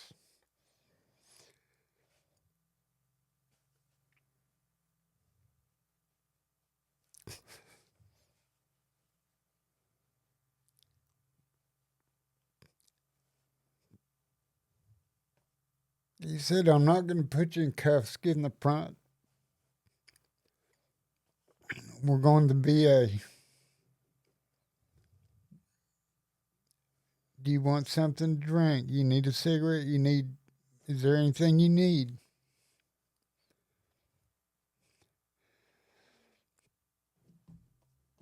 Oh, that man treated me like a man. Treated me like somebody that he knew I was hurting. He knew. So I go to the VA, same deal. It's like I'm almost a resident there, and dude, I apologize. This shit, I Don't apologize at all, man. this stuff I hadn't really talked about. I talk about a lot of stuff, but This is real life, man. This is what we go through. yeah, And this helps people understand that they're not alone, that they feel the same way that you do. Other people have been there. Other people are there right now, you know? this is why I told you earlier we're going to talk about sunshine and rainbows and shit. but yeah, But you can't have the sunshine and rainbows without the storms, man. And you're talking about the storms. And those storms clear away the wreckage. And I hope that whoever's been through the storms and are going through the storms, that if somebody can relate to me, I hope They absolutely can. they're like me, and you know we've sailed our ship into the calmer water. Yeah. But yeah, this man, he didn't follow protocol. He showed you some compassion. Compassion. I get up to the VA, pretty much same nurses, same people. And I've got the same mental health care provider, dude. So I go up there and I have the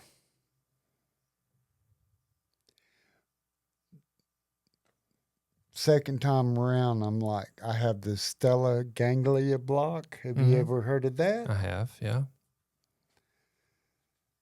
They're like, this is help people that have PTSD. You know, I'd already, like I said, I had 100%. I'm 100% disabled. Money's not a problem. Mm-hmm. Nothing should be a problem. I'd already went through this program and had a year and a half of sobriety. That was absolutely amazing. Mm-hmm. I just kept going up. It was perfect.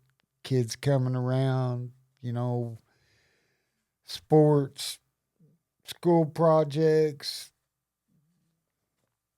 I got everything. I'm fishing. I got my friends. I got dog. I got church. I got it all. Everything I need, I got it.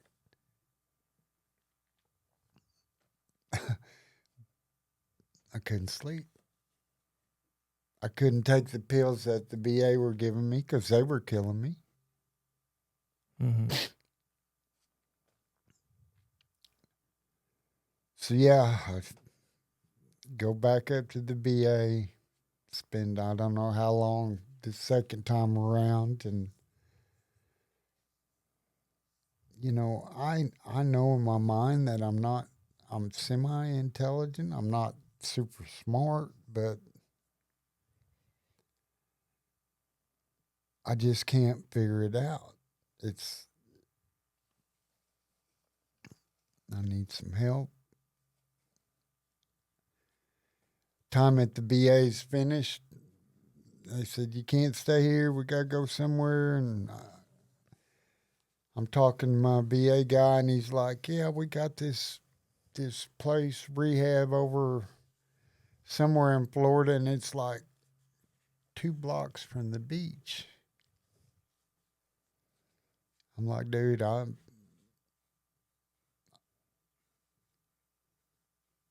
don't care about no beach. I've got to get back to Warrior's Heart.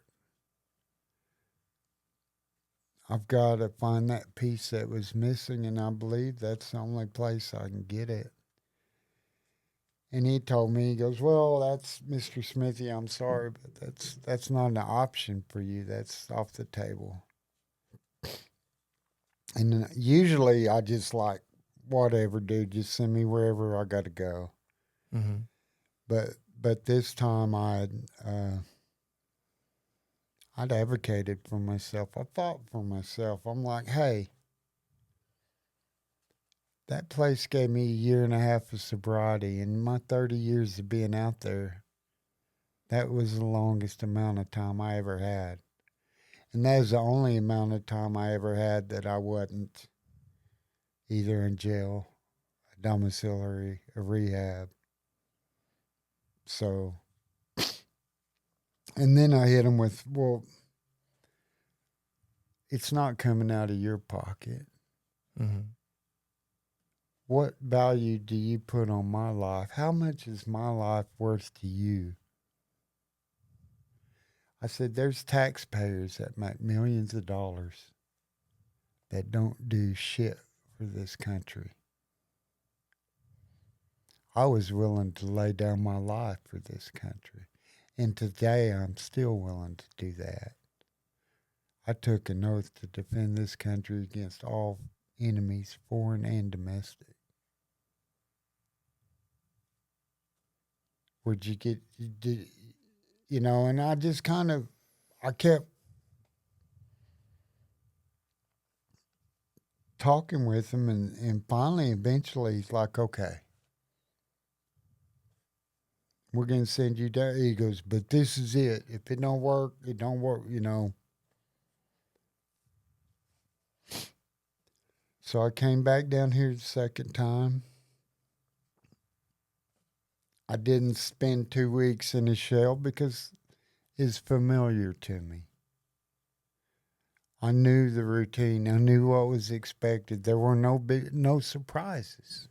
I'm like, I knew, and I was comfortable. Mm-hmm. The only thing I did different the second time around was I had EMDR done. A clinician guided me through the process. And at first I thought, because I'd heard other people talking about it, and I was like, well, that sounds like some snake oil voodoo. You know, Hypnosis. I didn't know, and I still don't understand it, but I do know one thing is it helped me. It worked. I'd like to do some more, you know. I'd like to maybe get a couple other issues Mm-hmm. taken care of, and I really think it'd work. I would recommend it to any veteran that's willing to try to get some help. And for those that don't know, EMDR, eye movement desensitization restructuring, I believe. And it's basically a process with eye movements and some hand stimulus, going through some of your traumatic events with the stimuli, if you will, and basically takes that active memory into a stored memory to where it doesn't bother you anymore. It's the way that it's been explained to me. Now, I don't want to interrupt your story too much, but with me, you know, after the shootings that I was in, I think it was after the first one, maybe the second one. No, as the first one, I had those same traumatic nightmares, you know, the 10-ton trigger pull, you know, can't pull the trigger, wake up in a cold sweat, you know, suspect shoots me, whatever, after that first shooting. And I had those nightmares for years. Same. Couldn't sleep. Same as you. Drowned it out till I went to sleep. Even started adding sleep medicine, which was dangerous. There's a couple times that, you know, well, more than a couple, that I woke up just covered in piss, you know, because that's how out I was. That close to death, I'm sure. You know, I would have those nightmares every night, but I'd lay there waiting for the sleeping meds to kick in, already drunk and still drinking, watching TV until I just passed out because I was scared of the dreams. I was scared of the nightmares, not just of the 10-ton trigger pull, but I was having nightmares about the kids too. You know, all those cases I worked, and I didn't want to face those, which led to the abuse, substance abuse. But man, I did that EMDR before I even came in here. I haven't had that nightmare since. And I'm able to talk about that event without it destroying me. Yeah. But you finally delved into that your second time around here, yeah? Mm-hmm. And she walked you through that process. And tell me when you began to feel relief on that. How did it feel?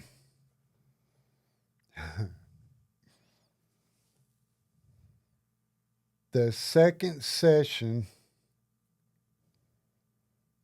I had with her was an hour long, and we started at 9 in the morning and got finished at 10. And I had to take the rest of the day off. I had to go to the nurse and say, "Hey, look."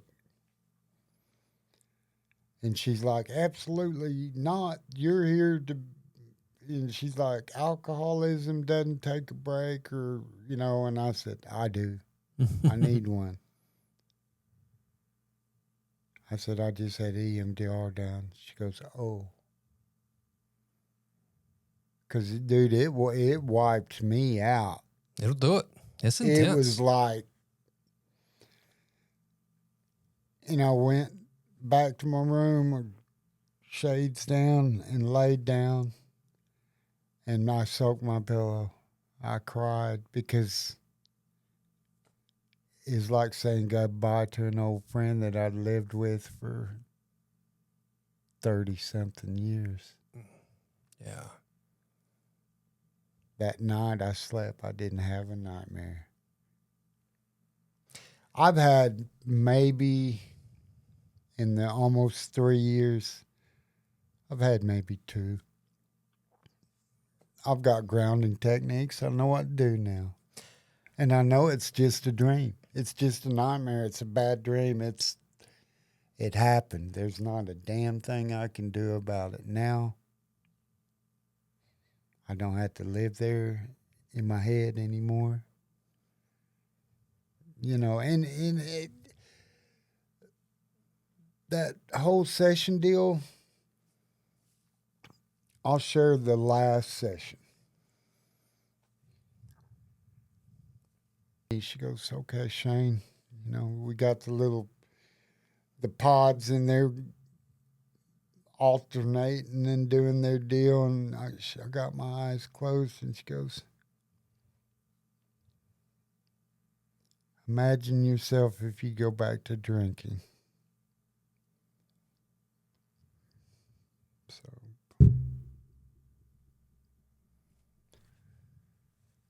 I wake up, and she goes, "You want to tell me about it?" And I said, "Yeah."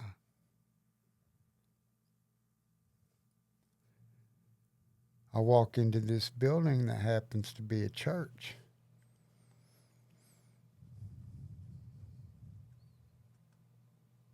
I'm walking down the center aisle, and I see my kids, my mom and dad, who's been gone, and all these people, uncles, cousins, all my loved ones in this church. And I'm walking down the aisle, and I can feel the cold glass in my hand sweating. And as I'm taking a step, I can hear the ice rattling. I can smell the Jack and Coke. And as I get closer to the end of the aisle, there's a casket.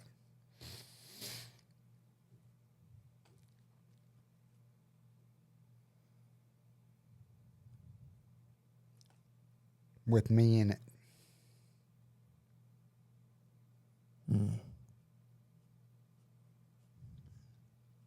That was my last EMDR session. Wow. And when I close my eyes, I can still remember it. And it's like I closed the lid. You close the door. Closed the door. Yeah. When I told her that, she cried. And she promised me not to tell anybody that I seen her cry, but hey, and that's one thing I tell about people.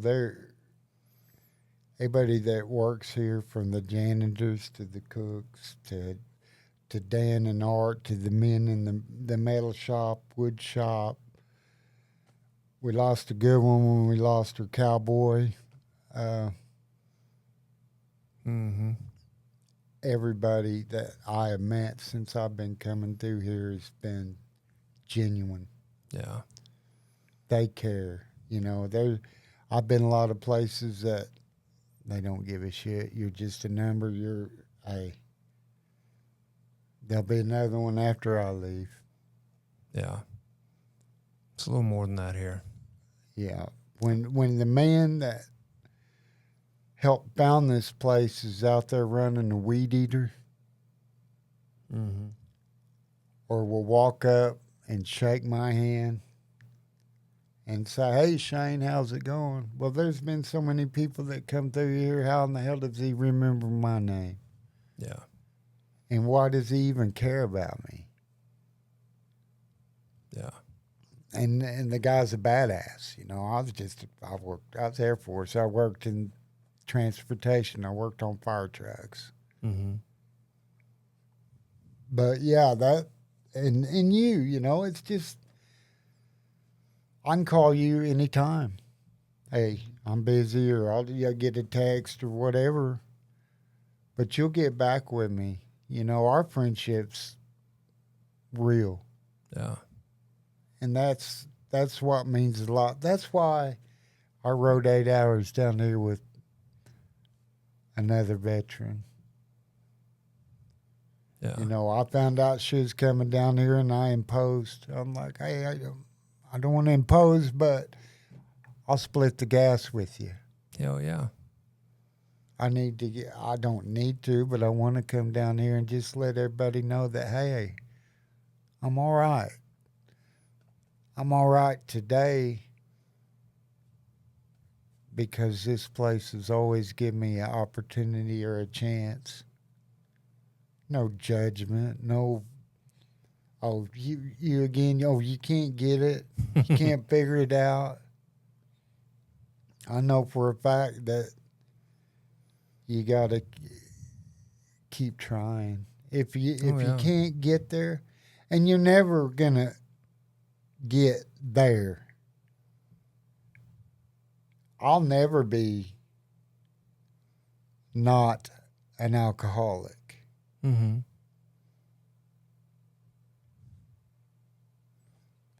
I just happen to be an alcoholic that chooses not to drink today. And I don't get hung up on worrying about what I'm going to do tomorrow, because it's not promised, you know. But hey, if I wake up tomorrow, I'm going to be grateful for the opportunity,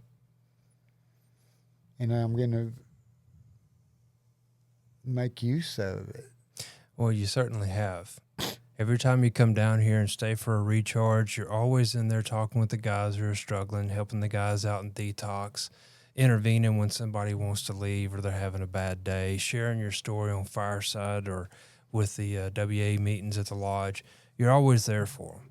Yeah. And that means a lot to them, and it's what keeps us sober. Yes, sir. And I'm grateful that you came down here talking. The book I read out of says to be of service. Yeah. That's part of it. That's part of giving back. I gotta say something real quick about my dog. Okay. So I'm sitting at the house. I've got all my eggs in the right basket and everything, but I'm still kind of lonely, and I'm like, I need something. Well, a preacher friend of mine raises bullies, little bulldogs, and he calls me up and shows me pictures of some of them he has, and I was like, yeah, I'll take one. How much? He goes, well, generally I get $1,400, but I'll $600. All right. So I've got this little, he's now a 2-year-old. Mm-hmm. And he's just a little stocky. He's a bully. He's half English bulldog and half pit bull. But Mm-hmm. just a little, and he's just well trained. He's my therapy dog. Mm-hmm.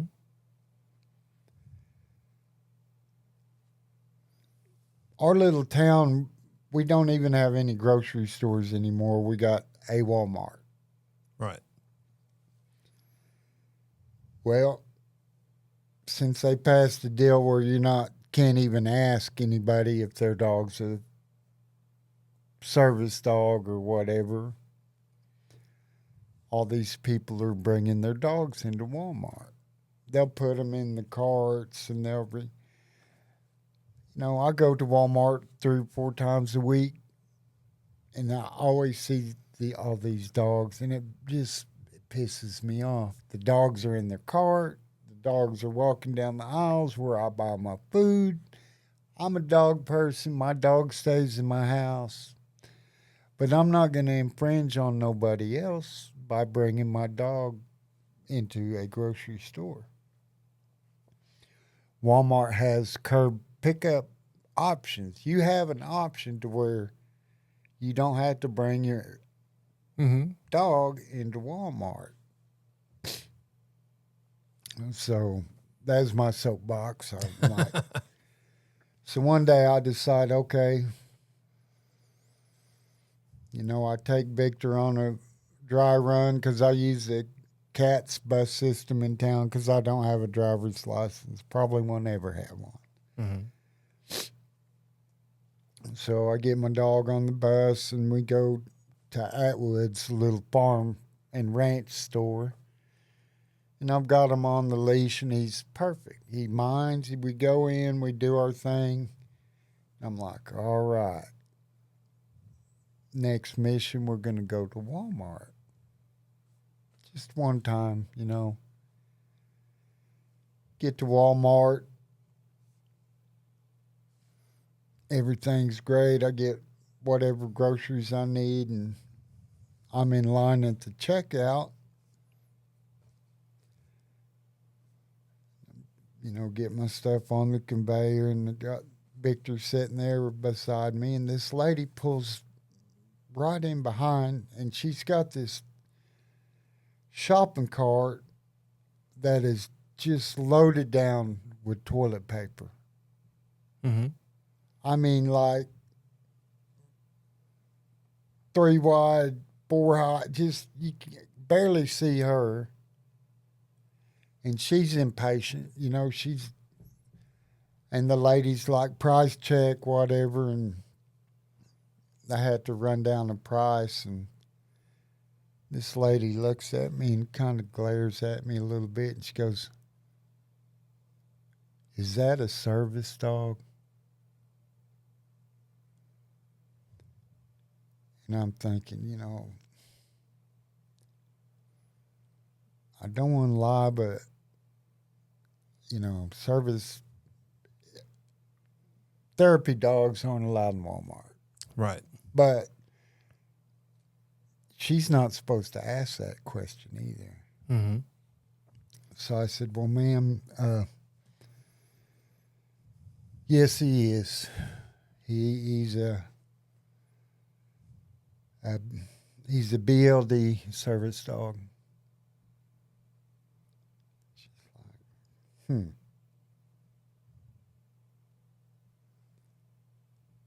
She goes, a BLD.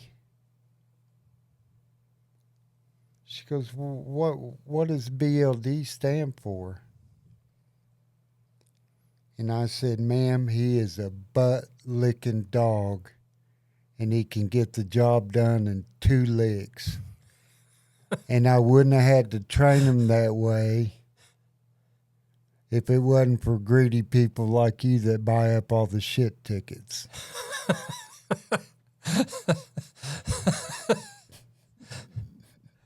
And at that point, did you get escorted out of Walmart? No, that never happened. They was just to lighten everything up. Oh, okay.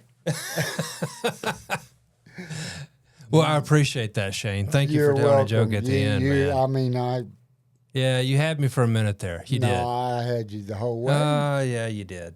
Well, but I appreciate the humor, though. I really do. Because the humor is what, keeps us going. We're a little goofy around this place, so we love telling jokes and everything. Dude. But you tell, Shane, you have a hell of a story, man. You do. And it gets heavy at times. And there were some emotional parts of that story. But I wanted to let you tell it in your own way, without interrupting you too much or asking too many questions.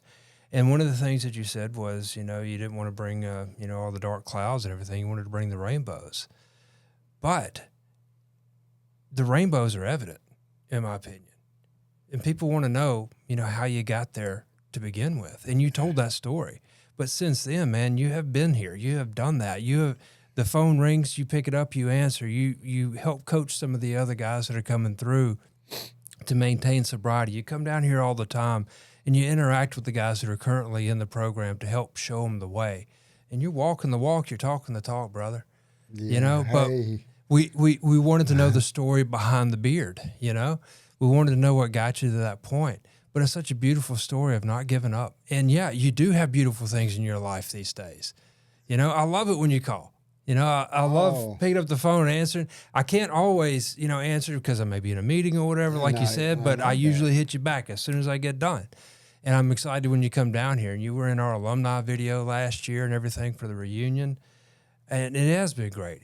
And I know that your 11 grandkids are a huge part of your life, and your children are a huge part of your life, and things are going well for you, man.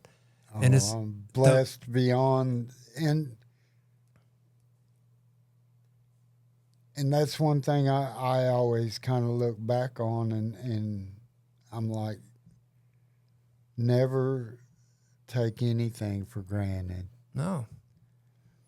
Don't ever give up. That was my deal. Was I'd gotten to the point where I'd given up, and all the kids and the grandkids and the love and everything, and despite of everything that I did, they still love me unconditionally. And I said, that's my job. Yeah. That's a mother's job, is to love their children unconditionally. Well,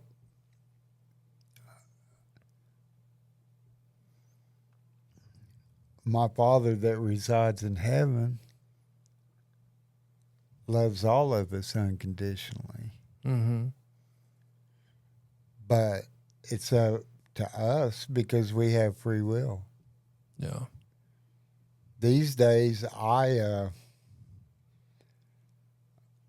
study the Bible. I don't preach to people, but if somebody was to come up and ask me how I felt, or what got me to this point in my life, well, hang on, I've got a story for you. Yeah. And I might end up crying when I tell it because it's real. Mm-hmm. And it's coming from my heart. When I speak, that's when I told you earlier, I just want to talk about the good stuff. What's going on today? I can't script anything. If it's coming from my head, it's scripted. If it's coming from my heart, it's just what it's going to be. It is. And I don't want to sit here and think, well, I'm not one guy that's sitting here having a conversation with somebody and thinking about what am I going to say next instead of listening to what you've got to say. Mm-hmm. Yeah. I'm not a one-upper. I've got a story. If you want to hear it, I'll tell it. But I'd like to hear yours too. Yeah. And I believe God speaks through us in that way because there's somebody out there that needed to hear exactly the story that you just told. They needed that hope. They needed the encouragement to reach out and to get some help. You can't script that. You can't. when I speak on Fireside, when I'm telling my story, I try to rehearse it a little bit because I want to hit some certain points, I guess, tell some specific things. But I always ask God to just speak through me, right? So that the person out there that's listening will get what they need out of it. And I think you did exactly that by sitting down with me today, and I really appreciate that, man. I appreciate the opportunity to be able to do this, and it's giving back. It is. And to segue on what you just said, I've spoken at 2 different firesides, Mm-hmm. but it's what I'd wrote down because I'm kind of I ramble. I might get off course a little bit and then have to go back to what we were originally talking about because you know, but that's why I wrote that down. And I was going to, knowing after we spoke on the phone that, I'd have the opportunity to do this with you, I was going to bring it. And I thought, no, this is going to be not shooting from the hip, but shooting from the heart. Mm-hmm. Yeah. And it exactly was that. And I appreciate it, man. I do. I love you, brother. Love you too, man. Yeah, you mean a lot. You're the man that answered that call the second time I was able to come up here. Yep. And I'd been drinking. You said, call me when you're sober. Yep.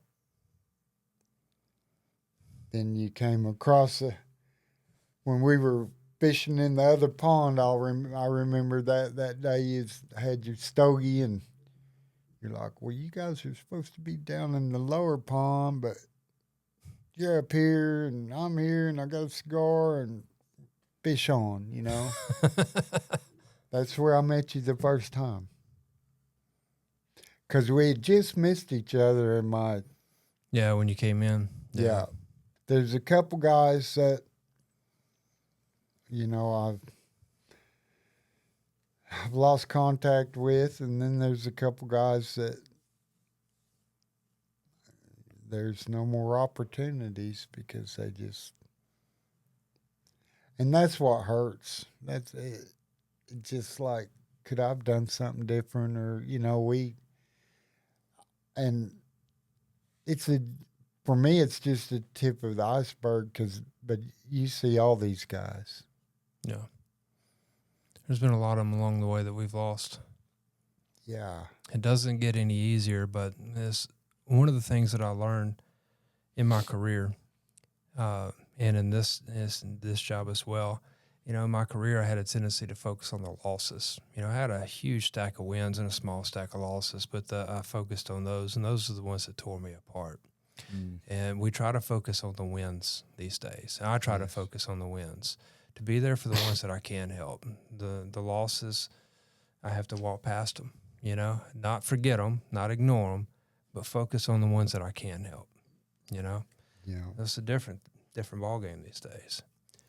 I've got a buddy that was a fentanyl addict, and I never knew anything about this synthetic Chinese-made poison. And then I met this man here, and I started researching and getting information about this. And it's a YouTube documentary deal, and it's called Texas Pictures Documentary. Mm-hmm. And it deals with fentanyl deaths. and they're usually about 30 minutes long, and it says in the front before they show it that in the time you watch this video, 2 more people in the United States will have succumbed to fentanyl poisoning. Mm-hmm. 2 people every 30 minutes. Yeah, it's a pox on society right now, man. So when I see these military aircraft taking out these speedboats that are loaded down with it, what they had in that boat will kill over 200,000 people. Yeah, it will. It's more detrimental than an atomic bomb. Yeah. Yeah. And until somebody has never met a fentanyl addict and doesn't do a little bit of research about it, they have no clue. Oh, them people, they just did it to themselves. Yeah. Oh, Shane, he just drank himself to death. He had every opportunity, but he just couldn't pull his head out of his ass to get the help he needed.